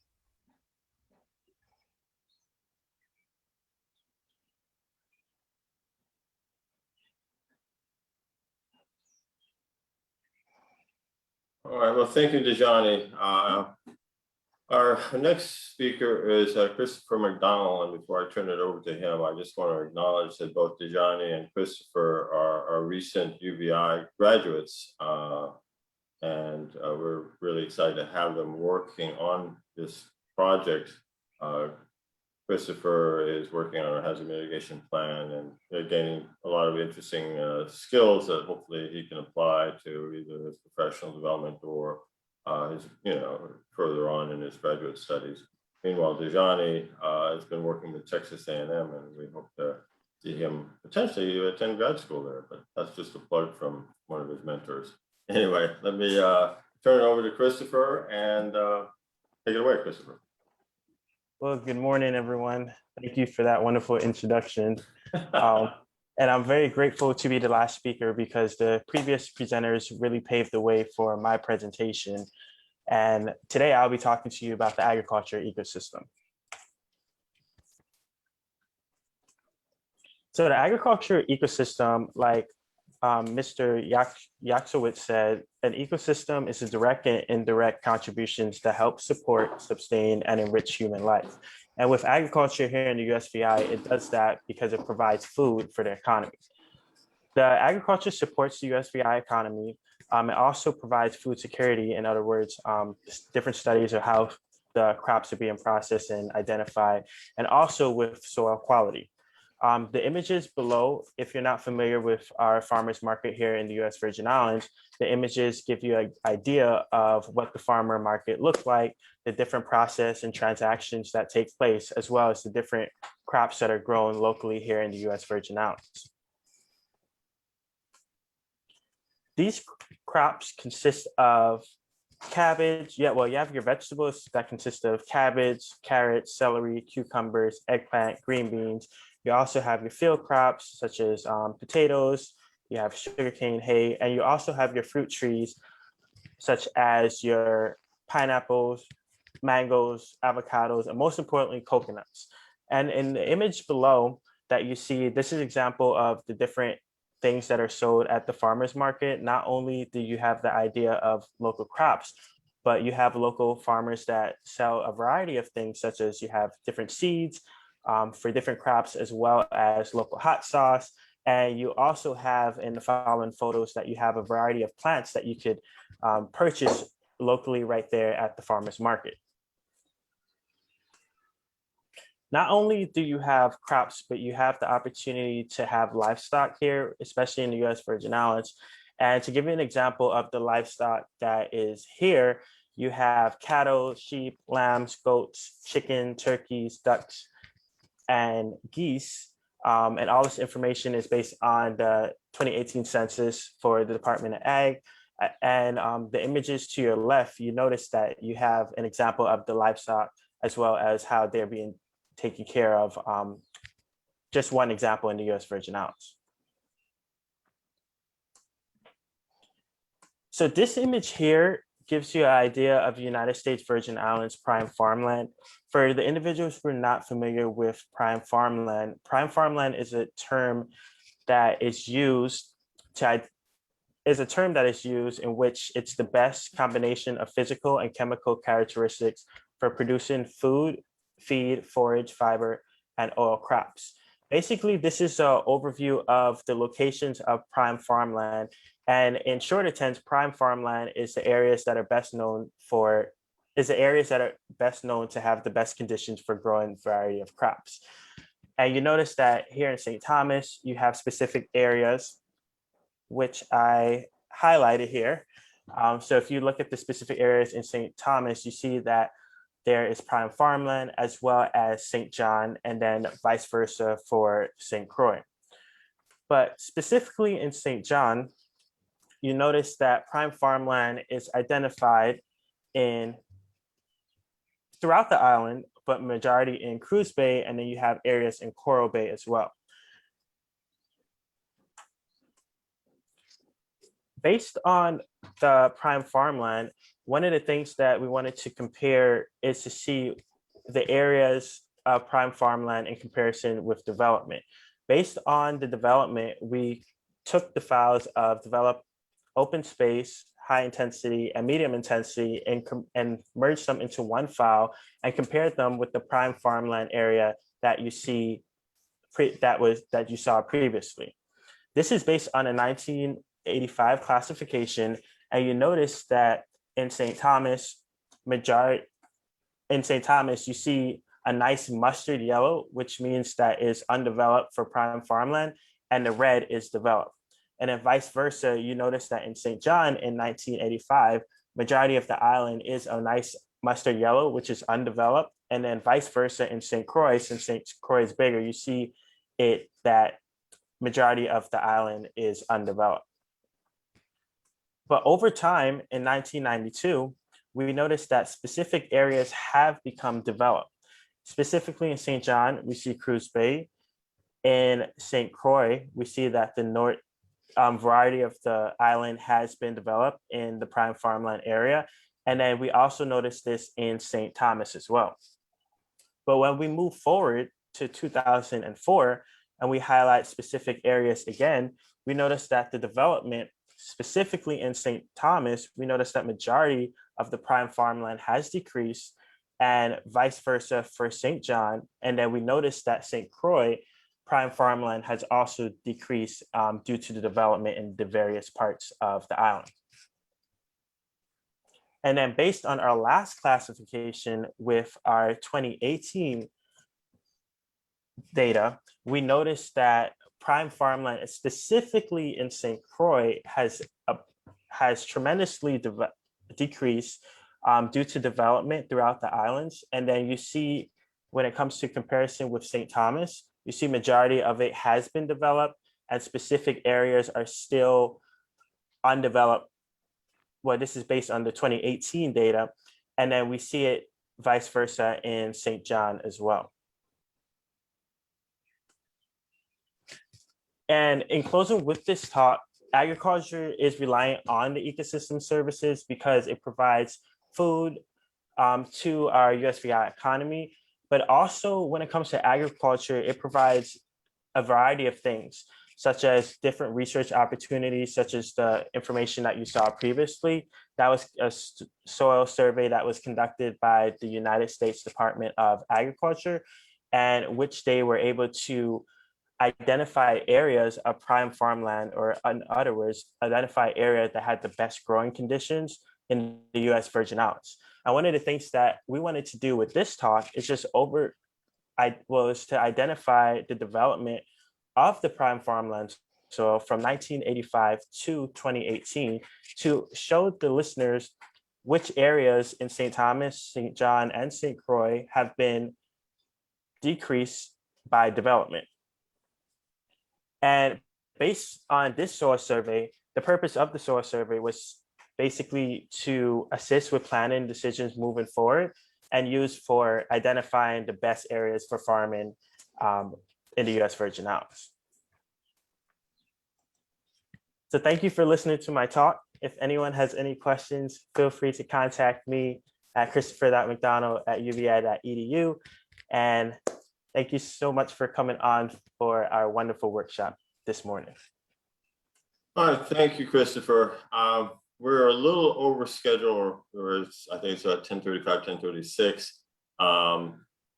I'd like to have the Hart Institute team take some questions, but we're cutting into our break. And so maybe we can do 5 minutes of questions or 3 minutes of questions, and then maybe have a 5-minute break, and then we can come back shortly thereafter. Let's open it up for questions. Anyone or comments? Yes, Mary. How do we get more working with the National Park Service and the local community to liaison into creating different uses on the park property, particularly those who are people who have land holdings on their properties. I saw a very interesting thing happen after Irma, because I live above a pond, and I observed that the pond opened up. This is Mondal Pond over by Salt Pond. Sure. It opened up to the sea, and fish came in. And that spring, the bird life was phenomenal. I had no idea what kind of fish came in there, but I mean, there was a flock of 30 great white egrets that flew up and down the pond. I mean, flamingos came that summer, 7 of them came that summer. Then the next year when we had the drought and it dried up, the fish died and they all came up to the surface, and they were tarpon that were about 1 foot long. So then I met some people who on the vineyard had worked with their local government and opened up a lot of their ponds to the sea, creating more of a aviary sanctuary. And it really, just added to the whole environmental health of their whole, of the bay, of everything. And so with Mondal Pond, I think, how could we keep that open, have that water continually, that pond continually flushing, and create more of that kind of a environment? Well, as far as I think I'd turn to someone like Rafe to speak to, what the National Park Service policies are on some of these things. But my understanding is that, we let nature take its course. I mean, hurricanes often breach, coastal ponds, salt ponds. Big pond over in St. Croix, for example, opened up.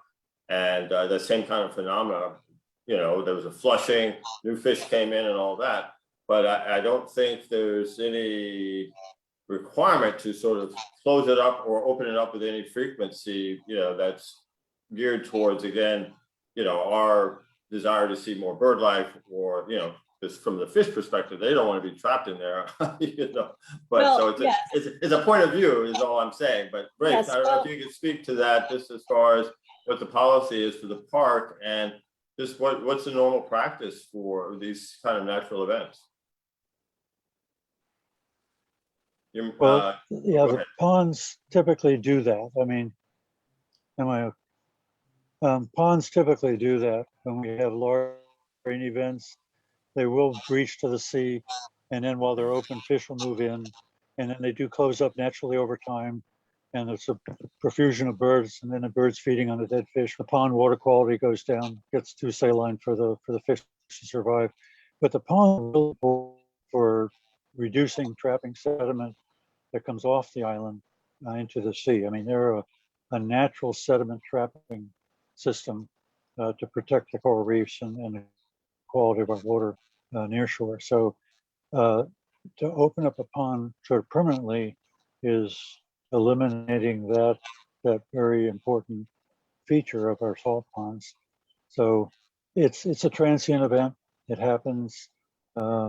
It's nice, for bird watchers while it happens, but then the natural cycle, it closes back up again, and certainly the national park is not going to alter that natural cycle by opening up ponds permanently and letting the sediment go into the sea. So I understand, but it's all part of the natural process.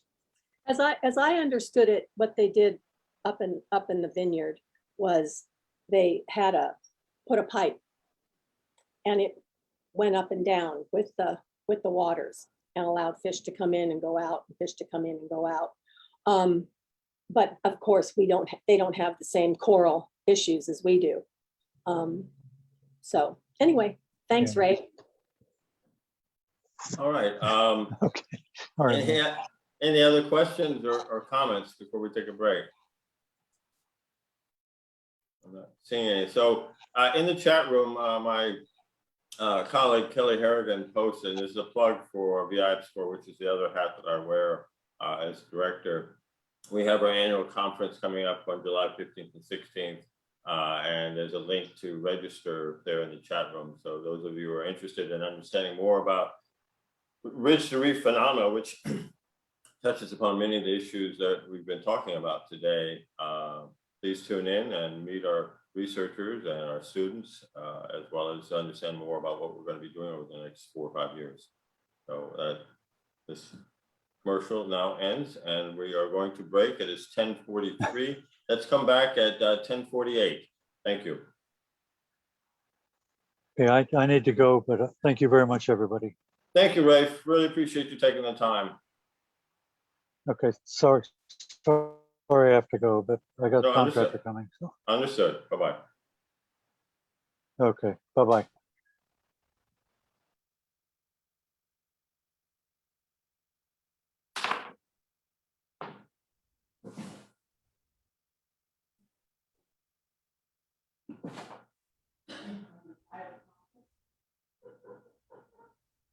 I mean, like this? I had my workout. point where I don't fear attention. Oh, that's good.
All right, welcome back, everyone. It is 10:48, and that alarm clock was notifying folks that we are resuming. let me just check one last time if there were any questions from the last session that people didn't get a chance to ask. Okay, I don't see anything in the chat. Mr. Rick, and then unfortunately, Rafe had to leave our meeting. He's been waiting for contractors to get to his house, and for the holidays this past week, it's been a bit of a challenge. Anyway, so coming up next, we're going to have Christine Hill lead discussion, basically looking at a trade-off exercise focusing on Coral Bay. And so without further, well, let me just make a plug for Christine. As the very first graduate of the Masters in Marine and Environmental Studies out of UVI over a decade ago. We'll just leave it at that. Anyway, we're really proud of her.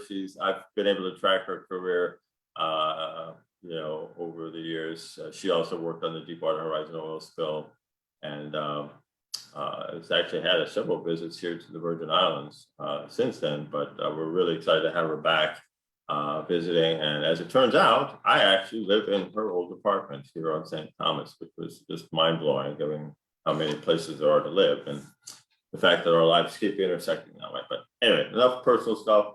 Go ahead, Chris, take it away.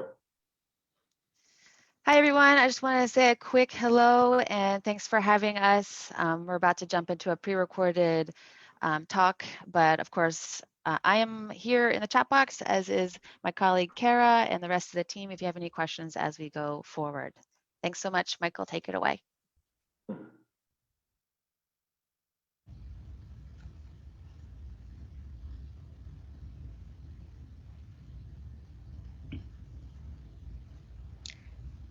Good day and welcome back from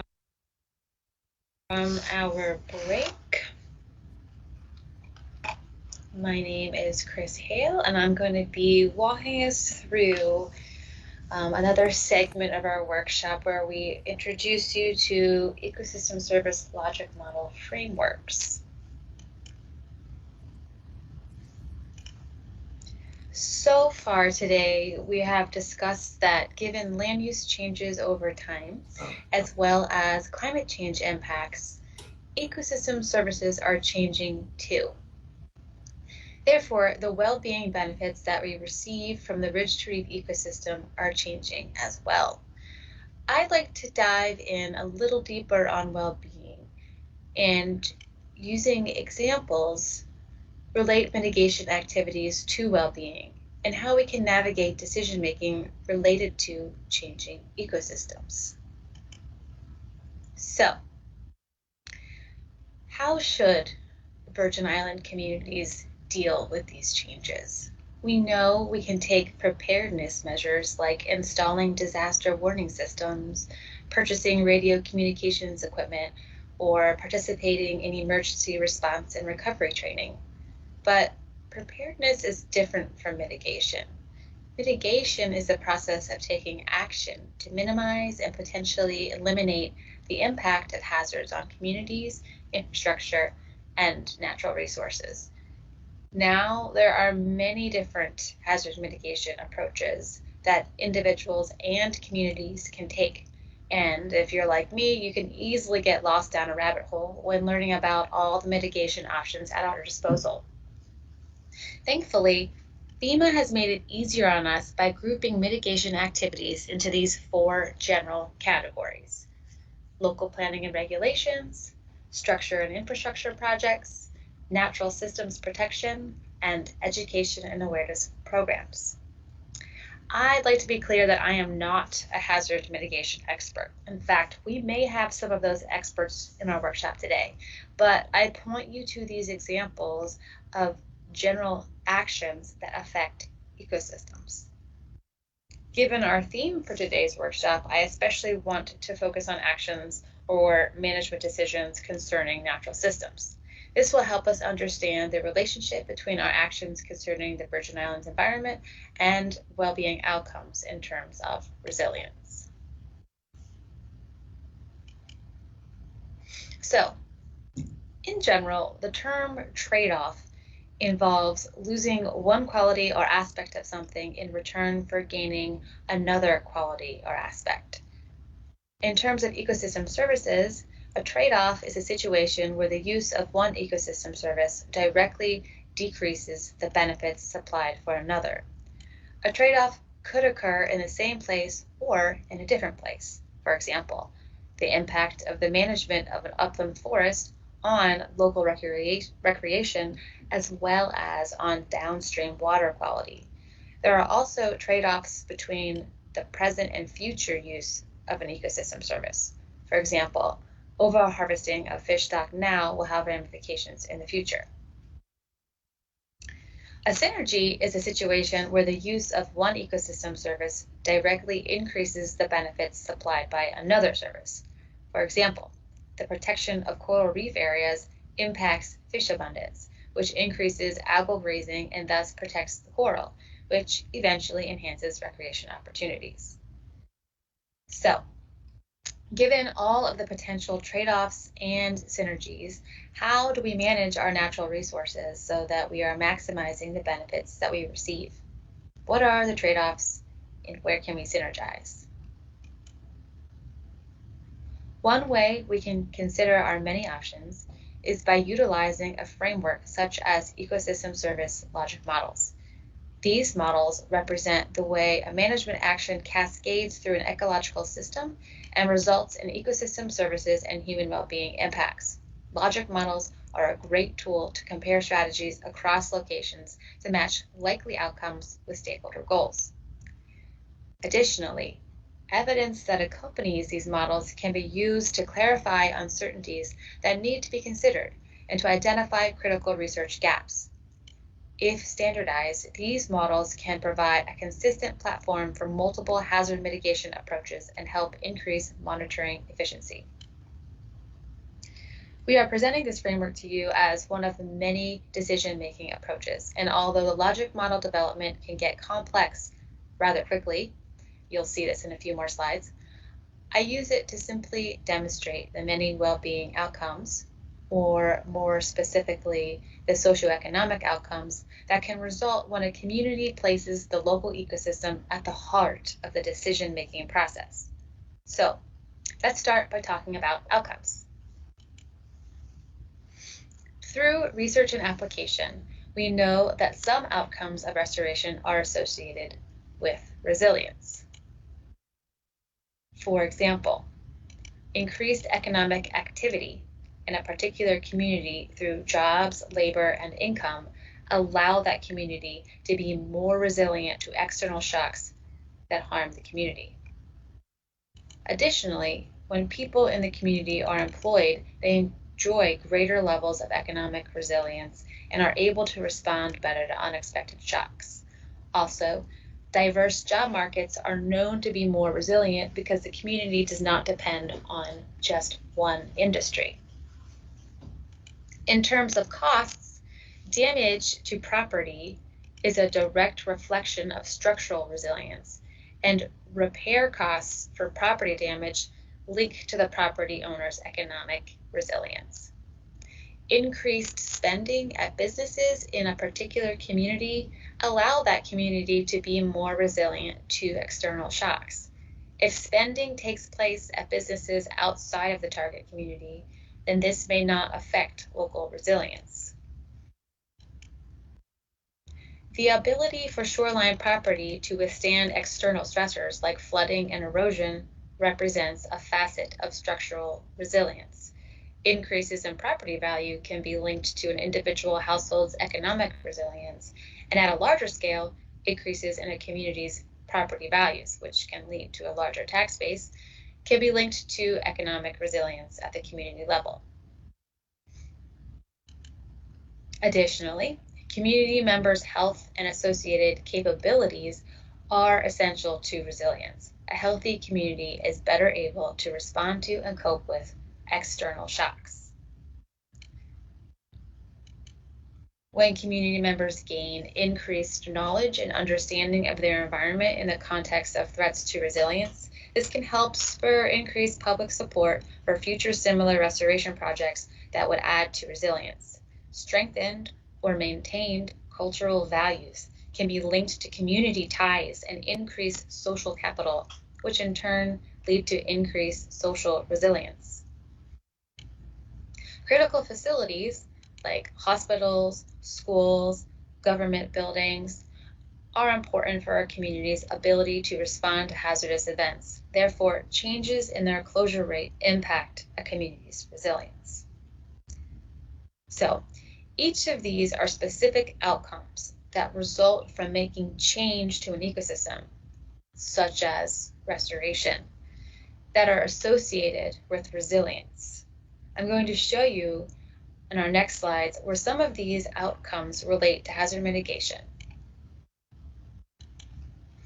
So, here's just one example of a fully developed ecosystem service logic model that my team developed with partners for a previous project. I know it looks like a tangled and chaotic mess, but don't worry too much about what each of these boxes says right now. I simply want to point out the main ideas. We'll break it down into simpler, more digestible logic chains using some local examples in just a minute. So, what are we looking at here? This model shows a management action or intervention. So down here in the key, if you want to follow along. So on the left is the dark blue box. The intervention here is creating new or restoring existing mangrove forest. So this is one example of a natural systems approach to hazard mitigation. The arrows, that action, the arrows connect that action to the many effects it has on different components of the ecological system, seen here as gray boxes. These are then connected by additional lines to the human outcomes or human activities, seen as light blue boxes. Those human activities then result in socioeconomic outcomes, seen on the far right as yellow boxes. It is important to note that these ecosystem service logic models have been validated by peer-reviewed science, as well as experts in their respective fields. So these lines reflect literature, reports, science in general, to show that these connections are substantial, in a long term or over a short term. Additionally, key pathways to strongly linked socioeconomic outcomes are identified or indicated with bold arrows and outlines around immediate components. So the more bold, the stronger the connections. And with the yellow outcomes, the bright yellow or bold yellow indicates strongly linked socioeconomic outcomes, whereas the weaker or paler yellow color are weakly linked socioeconomic outcomes.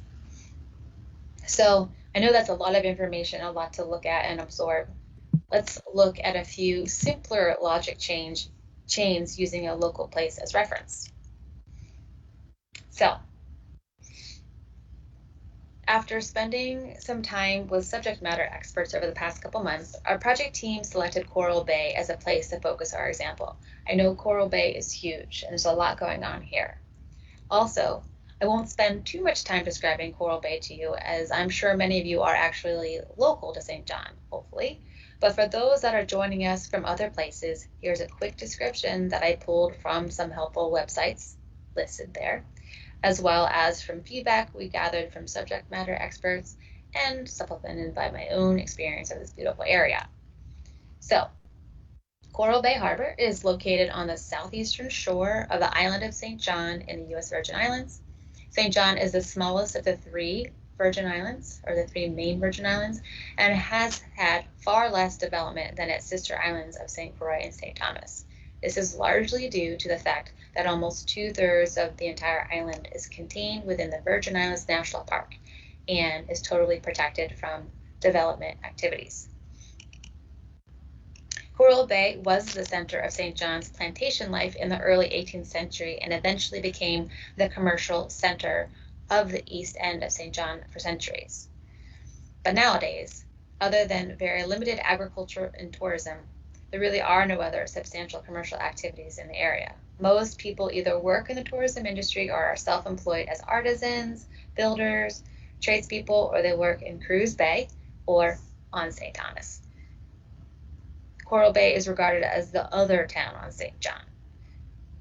It's opposite the relatively bustling Cruz Bay. Many of the residents are sailors who live on the boats in Coral Bay Harbor. Others are landlubbers living up in the hills overlooking the sea. There are resident donkeys, goats, roosters, and mongoose, and many Coral Bay residents like the rural and quiet lifestyle that the area provides. However, recently there have been some major development projects that some community members oppose. Additionally, Coral Bay continues to experience drainage issues.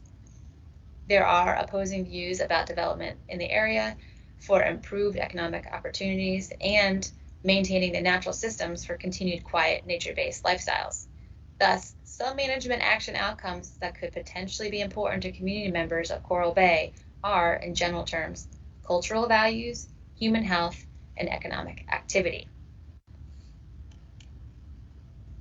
So, again, as a very simple example, let's consider the action, the management action of building and restoring nature trails and boardwalks in Coral Bay as just one approach of many to achieving these types of socioeconomic outcomes.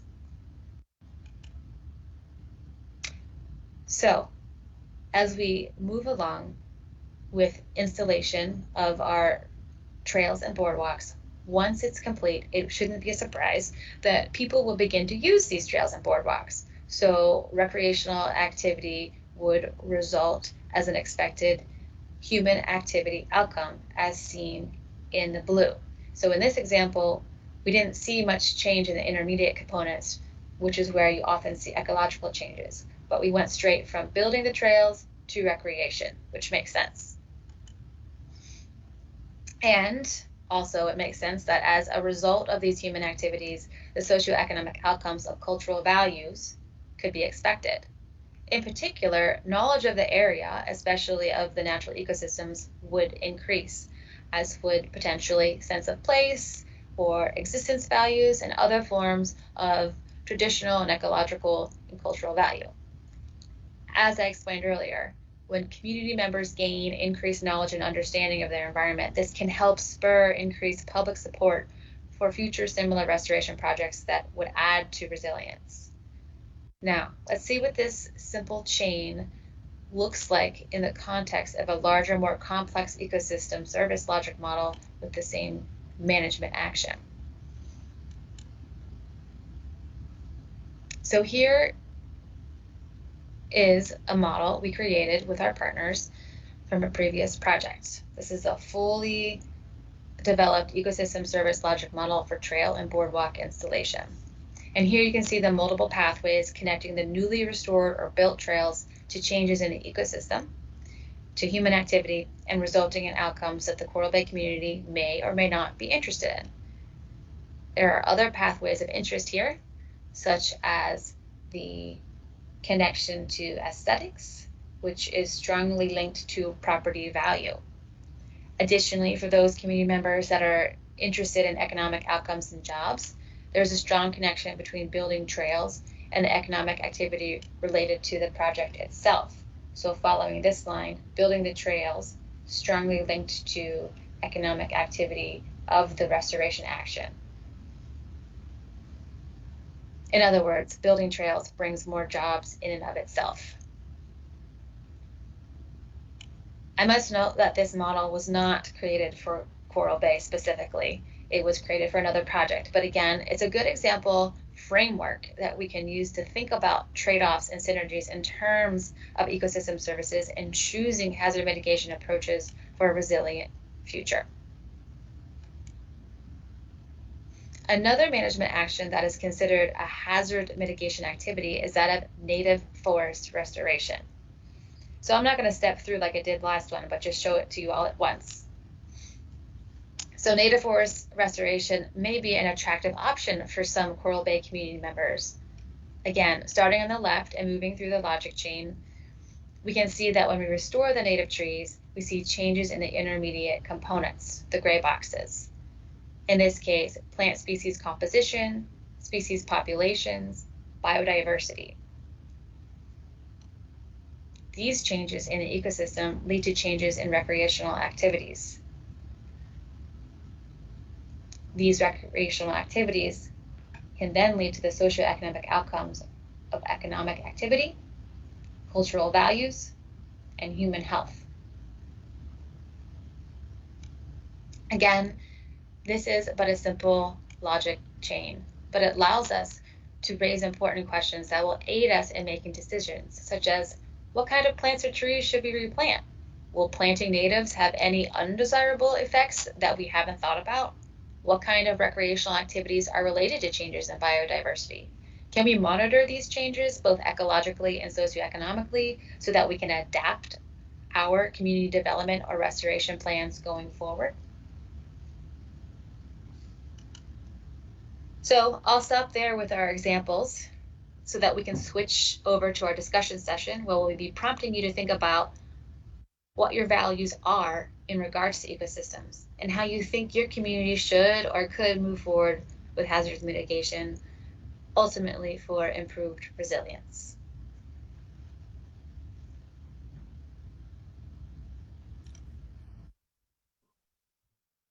All right. Thank you, Chris. I'm sure that this has stimulated some questions or ideas or reactions. I'd like to open it up first, and then I think we'll transition to the actual exercises and surveys in a minute. But I just want to make sure we have a chance to field questions. Anyone?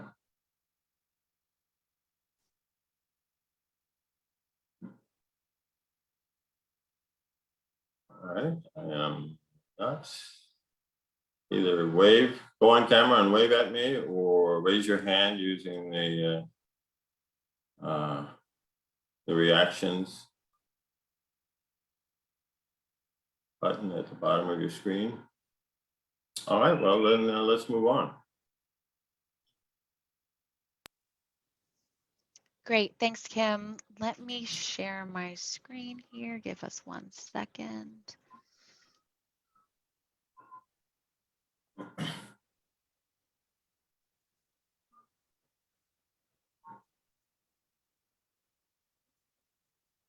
All right, so what we're looking at here is a online polling software called mentimeter.com.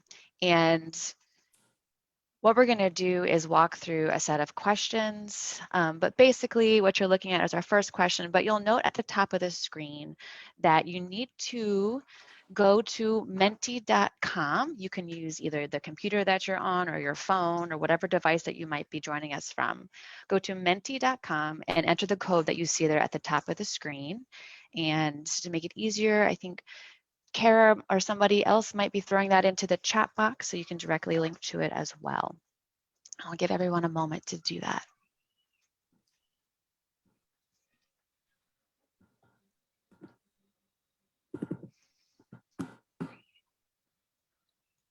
All right. So once you get into this poll, the first question relates to those outcomes we discussed earlier in my presentation. So I'd like for you to rank the human well-being outcomes that you think decision makers should prioritize for your St. John Island community. And we'll give you a few minutes to work through that and think through it and enter your responses there.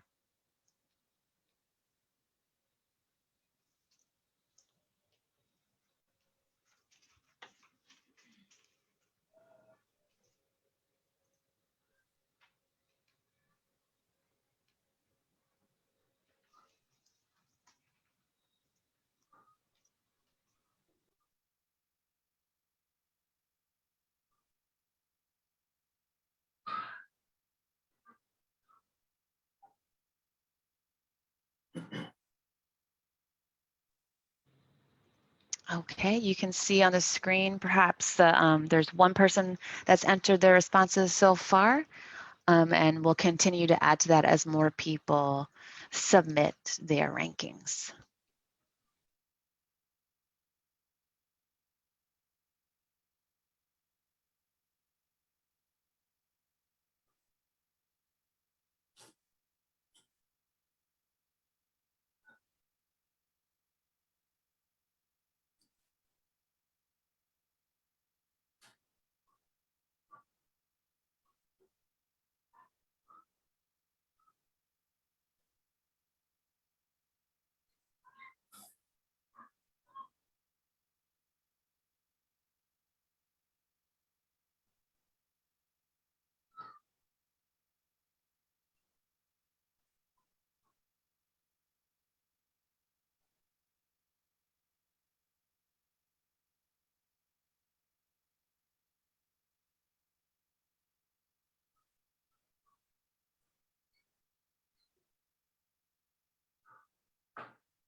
So Chris, how many respondents have we had so far?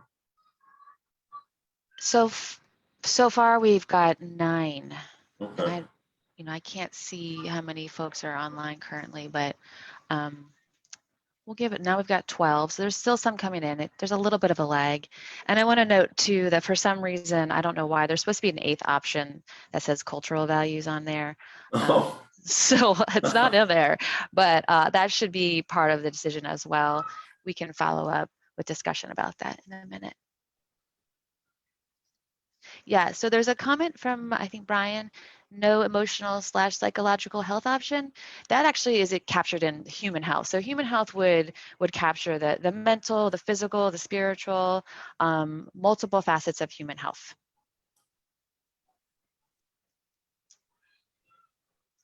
But of course, this is, just for the sake of example, if we were to be doing this for a real decision-making process, there'd be a lot more options that were more specific, like what you're pointing out, Brian, is, if there's psychological well-being that's, at the top of the list for you, that would be a motivating factor for some of the choices we would be making.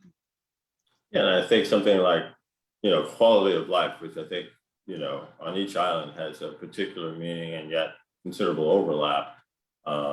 Embraces obviously the health component, but also, environmental protection, cultural values. So some of them are fairly broad, but yeah, I'm quality of life for me is in the human health piece, but that's just because of the nature of the other choices. There's another question here. Sharon, does this cover aesthetics, views, etc.? Yes, quality of life needs to be here. Yeah, I would push back and say that all of these interact together to produce a quality of life, but no, not one of these options represents aesthetics particularly, but these are outcomes from actions that affect aesthetics, of course. So again, for the sake of example, we had to limit how many options we could give you guys using mentimeter.com. So, if aesthetics was, at the top of your list and we were doing this in a real planning process, we'd make that option available.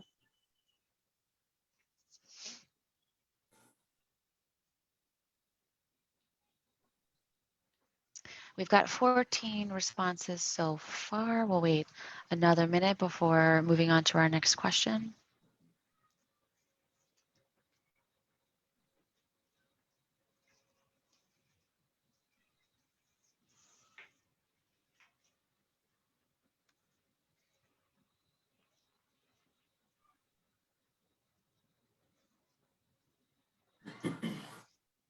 All right, I don't think anyone else is entering, so we're gonna move on. But before we do, does anybody want to, raise their hand or chat or take themselves off mute and comment on any of the choices here that they made, or why not? They may have ranked certain things a certain way.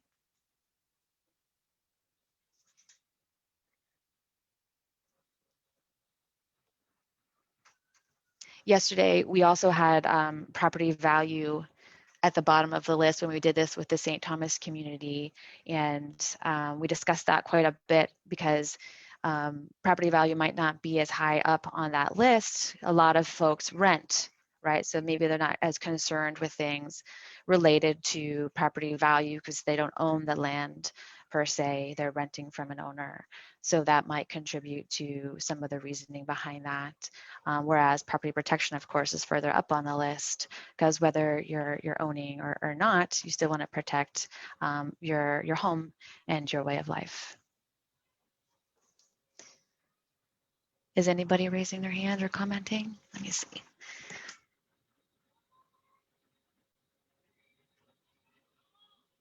It's interesting that you mentioned property protection. I expanded that to environmental protection, just thinking not just because I'm a renter, but I mean it's a way of just having a healthy, vibrant ecosystem around me is absolutely essential.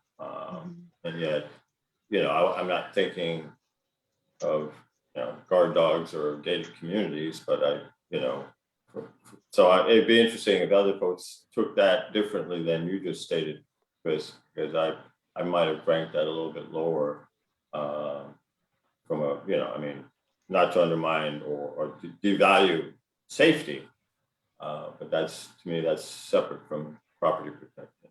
Right. In the pre-recorded presentation I gave earlier, and in the general understanding of how property protection is related to resilience, it actually has a lot more to do with erosion control and flooding. Right, but that is directly related to the ecosystem. So of course, if you have more trees and bush on your property, you're thereby protecting your own well-being from those erosion and flooding effects. Right, right. Yeah. Okay, let's move on to the next question.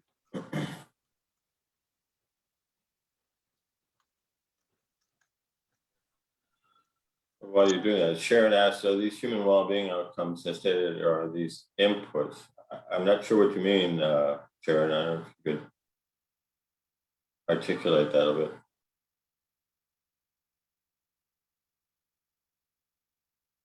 If you're speaking, you're on mute.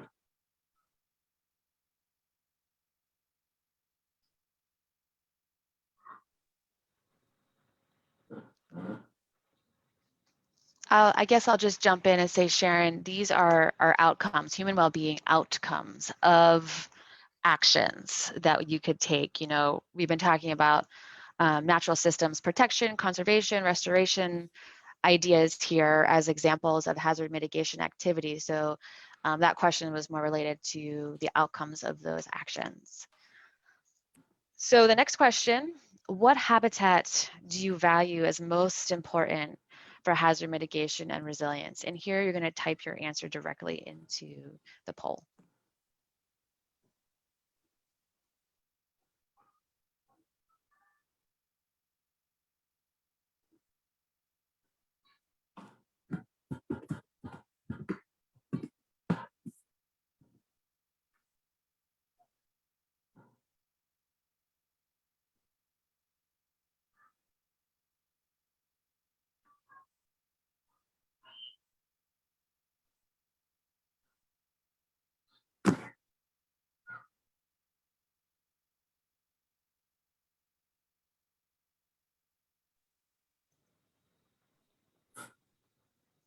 It's great that we've got some more specific responses here. Again, the habitats that Dejani reviewed earlier and Christopher introduced us to land use as well is not obviously comprehensive. We grouped some of those habitats generally for ease of communicating on today's brief workshop. There's plenty of different types of habitats that we could focus on and get very specific when we make these land use decisions.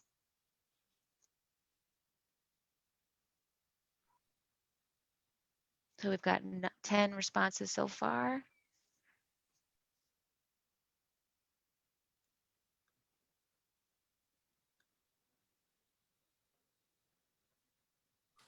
So Sharon says she's having trouble getting on, but she's able to put something in the chat. So I'm a little, I don't know how you, I'm not sure if she's having trouble with the.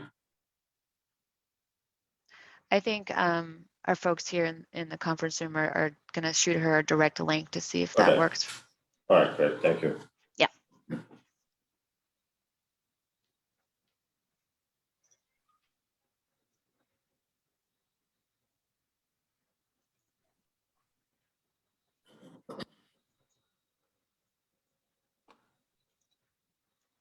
And just so you all know, we will be utilizing this feedback in our final report. We're not going to be providing identities of individuals. Of course, protecting your identities is important to us, but we will be taking these general responses and commenting on them in our report as ideas moving forward based on stakeholder feedback.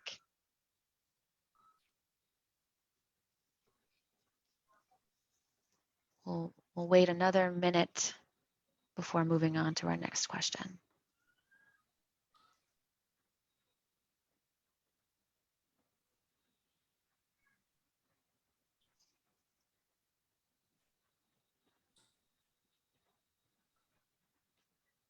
I'm happy to see that whole watershed idea there.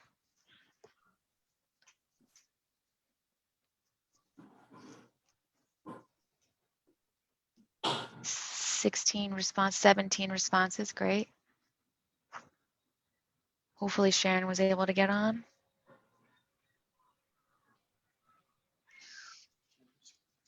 $18.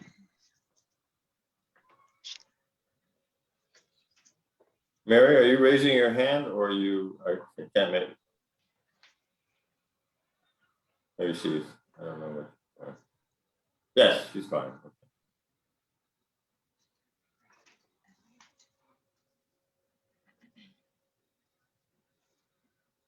Okay, we are going to move on to our next question. All right. If you had to pick one, which type of mitigation activity do you feel would benefit your island community the most?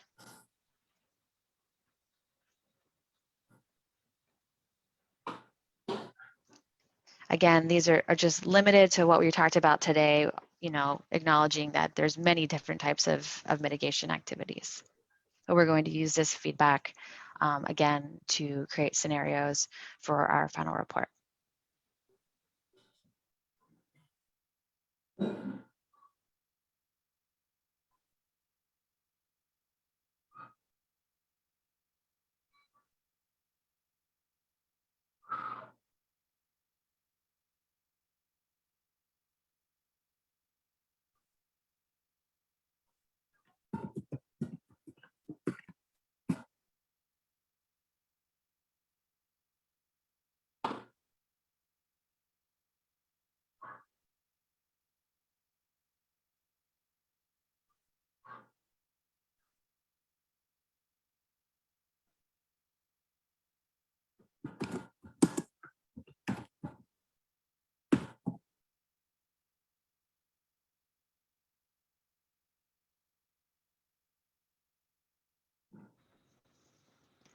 Looks like we've got native forest / plant restoration and the tide for wetland restoration at the moment.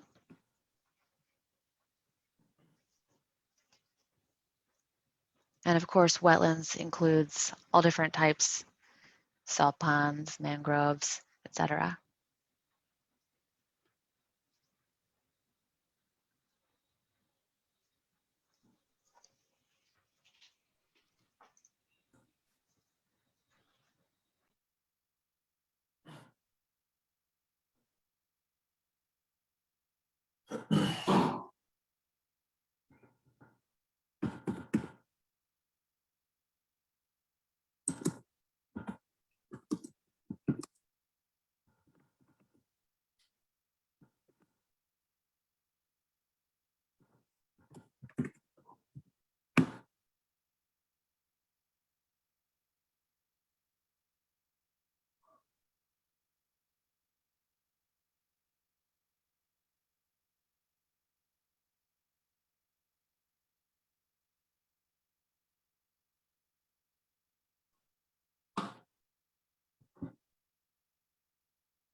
Okay, I think Kim, Yep. Christine just lost connection. Oh, okay. Yeah, so I guess we could fill in for her really fast. All right. How? Oh, okay, wait, she's back. Panic. Because I thought we had at least one more question, and so anyway, if she's back on, that's great. There we go. I'm back on. Hopefully you guys can hear and see me. I don't know. It just dropped the signal. Okay. Yeah, this was actually the last question of this portion of the session. We're going to, in a second, move on to Dejani, who's going to get some more feedback from you all regarding community engagement. But before we move to Dejani, I want to give an opportunity for folks to comment, ask questions, maybe share why they chose these mitigation activities as they did, or any of the other choices that they made. So feel free once again to use the little emojis to signal your interest in saying something, or chat in the box.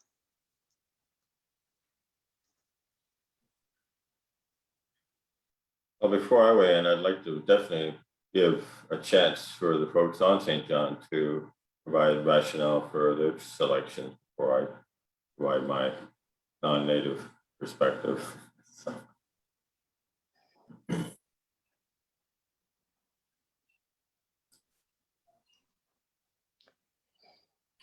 Well, okay, I as someone who is looking at Ridge to Reef here in the next, the current EPSCoR research capacity building grant, we're definitely examining, the runoff through our, ephemeral guts and riverine systems, what's coming off the land. And in St. John, erosion is probably the single, biggest challenge. And so obviously if we, protect or manage our forests and ground cover, that would go a long ways to address what actually enters into the marine system, whether it's sediment or pollutants or what have you. That being said, if we work to restore our mangroves in particular, which is actually one of the focus areas of the EPSCoR award that runs till 2025, we are looking at ways to help restore sort of some of the historic mangrove systems across the territory. Because obviously, as Dejani pointed out in his presentation, these capture a lot of the sediments, just as wetland ponds and so forth do as well. So they go hand in hand. Ideally, we'd love to see both the ground cover and the mangroves restored, which would together would do an amazing job of functioning as filtering enters the marine environment. But I can't, it's hard to pick one over the other, though I suspect because of the land use, whether it's trails or development, because of such steep terrain in St. John, the erosion issue, protecting our uplands, forests and so forth, I think is quite important, because I don't think our mangroves can handle, even if they were restored to some previous state, would be adequate for filtering the water. That's just one opinion. Sharon and then Elaine. Yes, Kim, I think you said that very well. I totally echo your sentiments there on the priorities. And I would say in the Coral Bay context, we really do need to consider the protection of existing dry wetlands as well as the mangroves, and wetlands that have been messed up over time by human filling and by sedimentation. And in an ideal world, we would return those to their use as wetlands at the mouth of the bay, as nature intended. This conflicts with a lot of other development ideas and so forth that's going on, including views, because the mangroves and so forth do block the view of the water. So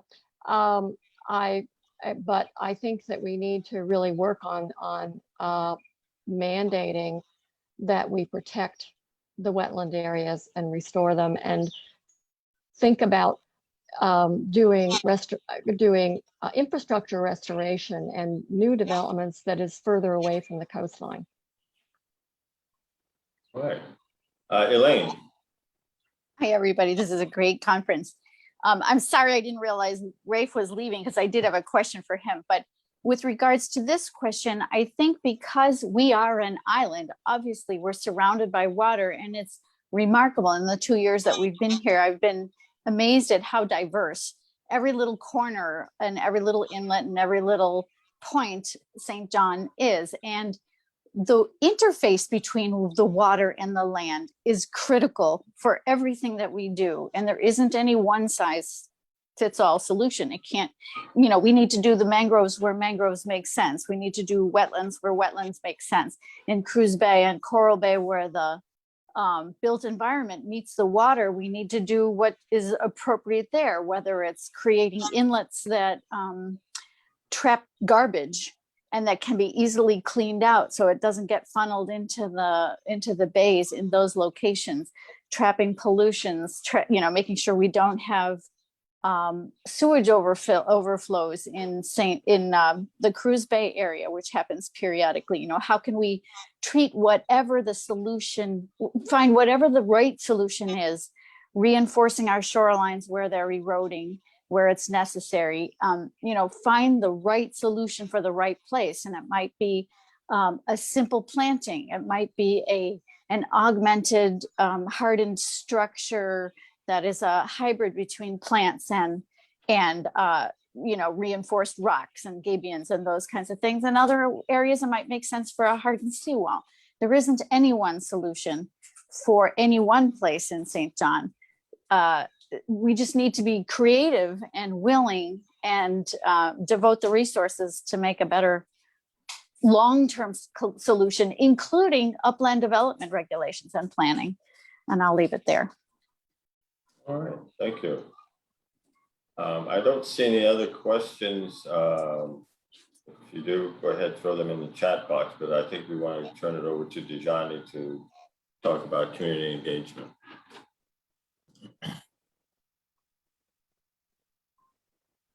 Or correct me if I'm wrong. Here we go. So for the community engagement discussion, our objective with these questions are simply to just identify some ways that the community on St. John, whether it be in Coral Bay, Cruz Bay, or other places around the island, can help to basically contribute to the development of mitigation strategies and decisions that our decision makers in government and other areas make. So let's move to our first question. What obstacles keep individuals or communities from being involved in decisions that affect our ecosystems? It would be nice if you could answer with 3 words or phrases.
So I see our first set of responses have come in, cultural differences.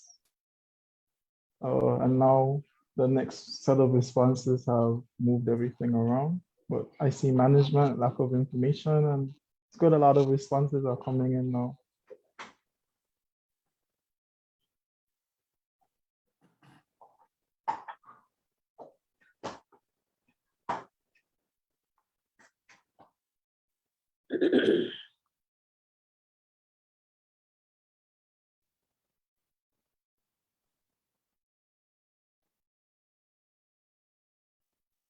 Some of the responses so far, such as lack of information and lack of education and management and local government, and also poor communication, are some of the similar responses that we saw yesterday in our St. Thomas workshop. It seems that the 2 islands, at least so far, have some of the same issues.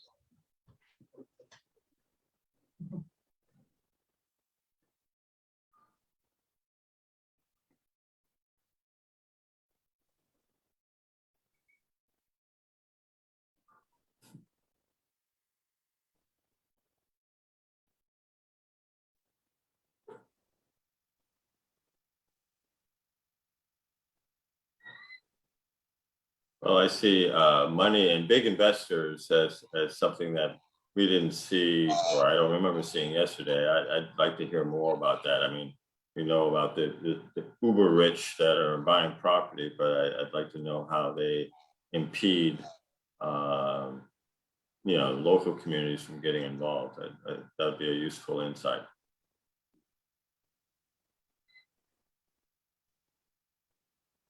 Well, I had said money, because it's kind of like a first order problem in a way. People that don't have access to a lot of money don't really have the time to really worry about issues like ecosystems because they're just worried about the day-to-day problems that they have and paying bills, and they don't really see, things not much beyond that. Okay, well, no, that helps. I just saw them side by side. I was thinking, oh, well, maybe someone put them in together. Anyway, we've got some raised hands. I don't know if Sharon, you raised your hand, or is this a? Yes, yes, Okay, I go did. ahead. I did. Go ahead. Yeah, in terms of I think in Coral Bay, we have a lot. We have a Coral Bay Community Council, a community agency with 400 members and who are residents or property owners. We have an email list of 900 people. We are able to keep people informed. We are able to invite people to participate in activities and things. Pre-COVID, COVID has really put a big block in a lot of this. But what we have found over the last 20 years and previously is that the decision-making is made principally by St. Thomas and by big money in terms of things that matter. So it's not, and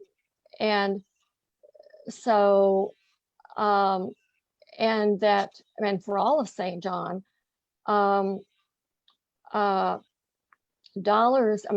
Cruz Bay has had worse problems with this than Coral Bay, frankly, if you look at experiences over time. So let me speak for them. The frustrations involved in having both the Siranusa development and the Grand Bay development in Cruz Bay was a prime example of the reaction of the interest and reactions of the local community on St. John, saying in public meetings, no, no, and no. And the St. Thomas interest saying, we're going to make money off this, we don't care. And that continues on. So Coral Bay is no different from that. If you look at the histories of the government permitting processes and so forth, the bigger the investor, the bigger the perception of the investor, the more likely it is that the government and the various powers that be behind the government will try to make it happen. Therefore disenfranchising the communities. All right, I thought there was another hand. Let's see if I can find it. Thought there was someone, speak up, whoever had their hand up earlier, right? Oh, Kimiko, I think it was Kimiko. Mm-hmm. Maybe she took her hand down, but she's muted, so I don't know if she's. Oh yeah, sorry, hi, thank you. Yeah, I was speaking to an earlier conversation. Okay. I had my earlier conversation. I'm sorry, I missed it. All right, so no particular reaction here. Let's turn it back over to. I do, just from like my perspective, just working with UVI and waste management and DPNR, on various sustainable materials management issues. I think certainly those agencies are with the SMM webinar series, we're trying to get more community engagement in terms of solutions and crowdsourcing the solutions to the issues. So I definitely recommend having a look at those. And if you have additional thoughts on that, we're going to be continuing a webinar series probably quarterly, and we're working with waste management and DPNR in terms of looking through all the data from and the suggestions from those webinars and how they can be incorporated to the overarching sustainable materials management plan. Okay, well, I think, as we look at tools to engage the public. I mean, it sounds like your webinars and crowdsourcing is a great way to engage people, that especially younger folks who may be more either familiar or comfortable with the technology or that approach. But anyway, I want to get back to Dejani to make sure that we have 15 more minutes. If he has more questions, here we go. Thank you, Sharon and Kimiko, for your input. Let's move on to the next question. So how can people get more involved in decisions concerning the USVI ecosystem and their well-being? Again, you could answer with keywords or phrases.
With those first three responses are pretty passionate and powerful responses so far.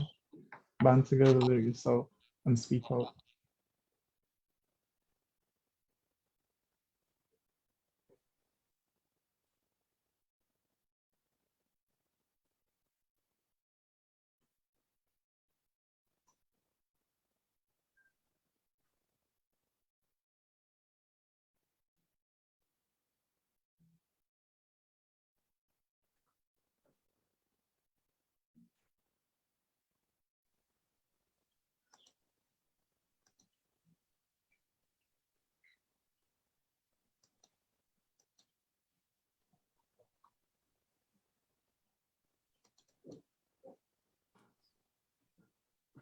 All right, so we've had 5 respondents so far. Up to 6.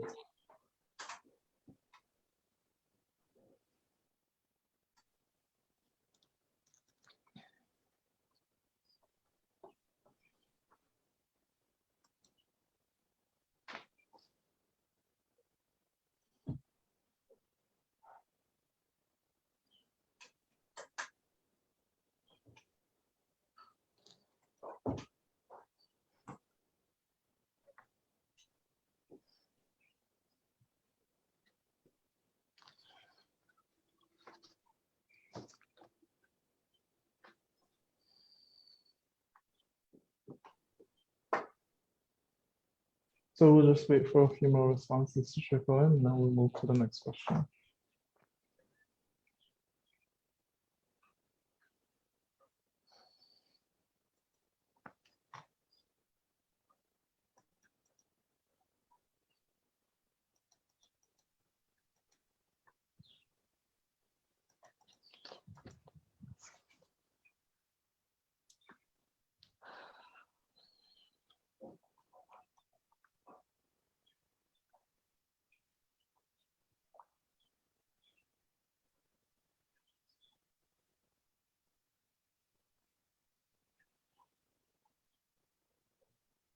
It looks like we're capped at 6 respondents so far, so let's move on.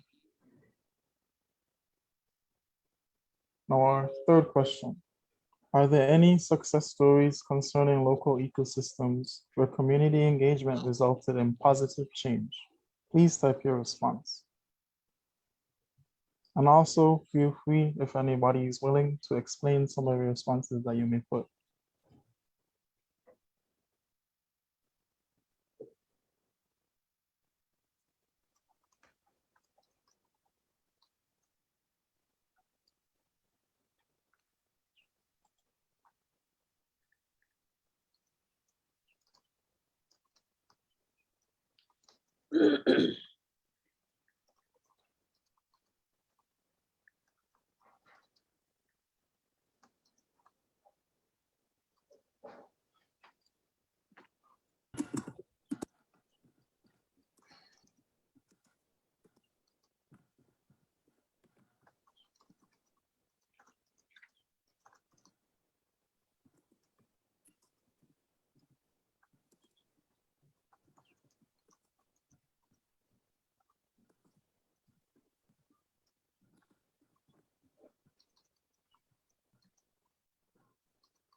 So far, cleaning up of mangroves seems to be one of the ones that have come through.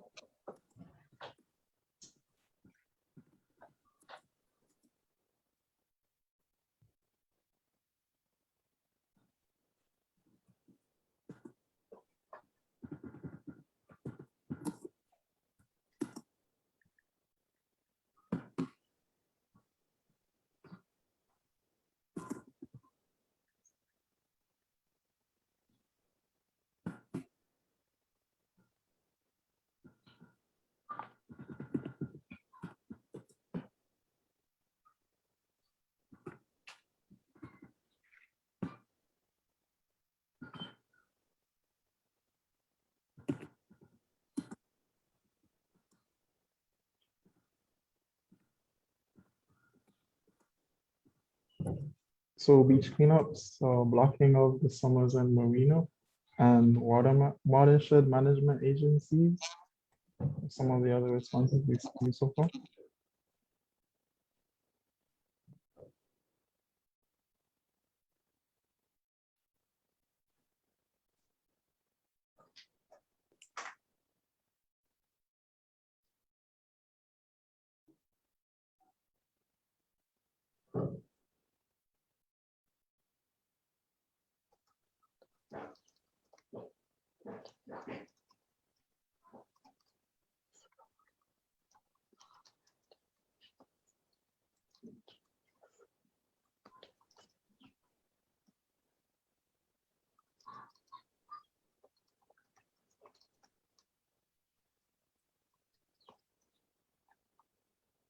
Now we'll just wait a little while longer to see if any more responses come in, and then we'll move to our final question.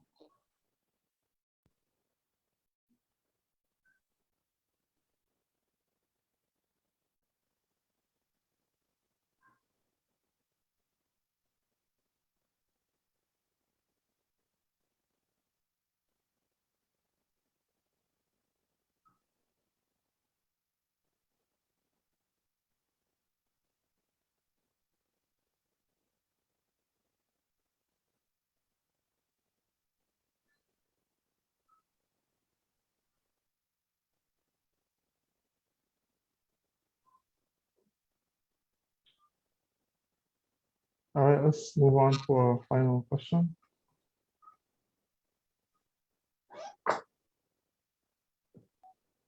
In 3 words, how do you usually get your news or information about decisions that affect USVI ecosystems?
So I've seen newspapers come up a few times, social media, attending permit meetings, emails from the government, University of the Virgin Islands.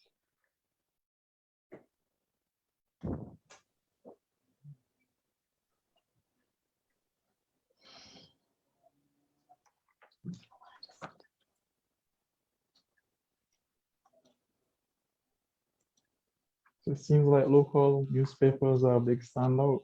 How people get their information on St. John.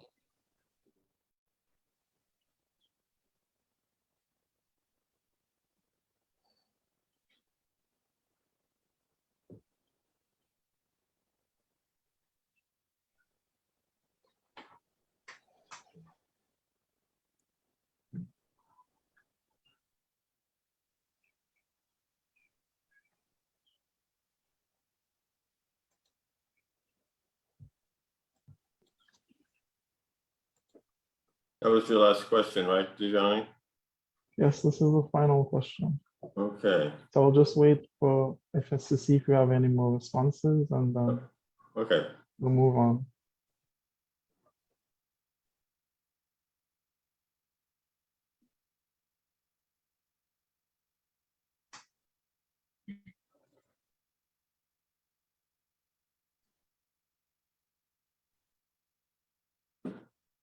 So that seems to be the last of responses. So thank you everyone for responding. All right. Thank you, Dejani, and thank you everyone for participating in these surveys. I think this, in lieu of an in-person meeting where we could have breakout groups or just raise your hand and really, have engaged discussions, the virtual meeting like this, I think the survey questions gives people a chance to articulate. It's not a perfect system, but it works. And just thinking about what we saw yesterday from the folks here on St. Thomas, and then the contrast and similarities with folks on St. John or who are thinking about St. John, I think it's been really helpful both to distinguish the nature of the challenges as well as the opportunities. And this issue of communication, how we get information to people, how do we frame it in, whether it's in socially or culturally relevant ways so that they feel like they're a part of the discussion, things like that. That's really difficult, and yet is worth our attention and our effort, because if we really do want to see a groundswell of support for whether it's protecting the environment and our natural resources or any other issue, frankly, we have to be inclusive both in our intent and in our efforts to reach broad audiences with a lot of different perspectives and backgrounds. So this again was quite helpful. On behalf of the Hazard Mitigation and Resilience team, I want to thank you for your time today, because again, all of us are busy, and yet what Texas A&M is doing in support of our project here is important, and they've tried and developed these tools and used them elsewhere. And so I think they will be coming back to us with a really useful report. And some of that content will definitely end up in in the plan itself. Other parts of the report, other parts of the information that they share with us will be available online in a different, whether it's in a data repository or in the appendices for our online website once it's up and running. But again, on behalf of everyone here at UVI, thank you for your time and your participation. And if there's any, I want to make sure whether it's David or Greg or someone else wants to any closing remarks. And I obviously also want to thank Rafe and for providing his comments earlier. I wish he had been able to stay with us, but thank you, Rafe and Sharon and others who contributed a lot of our content today. Yeah, no, just thanks, Kim, for guiding us through today, and I appreciate the feedback from everybody in the discussion. Very helpful. All right. Well, on that note, it is 11:59, and this concludes our meeting with folks on St. John and focusing on St. John. If you're interested, we will be doing this on St. Croix on Friday at the same time, 9 to noon. So be sure to go to the same spot where you registered for this meeting. If you want to listen in or participate in that meeting on Friday, we'll be doing a variation of the same discussion. Thanks again, everyone. Thank you.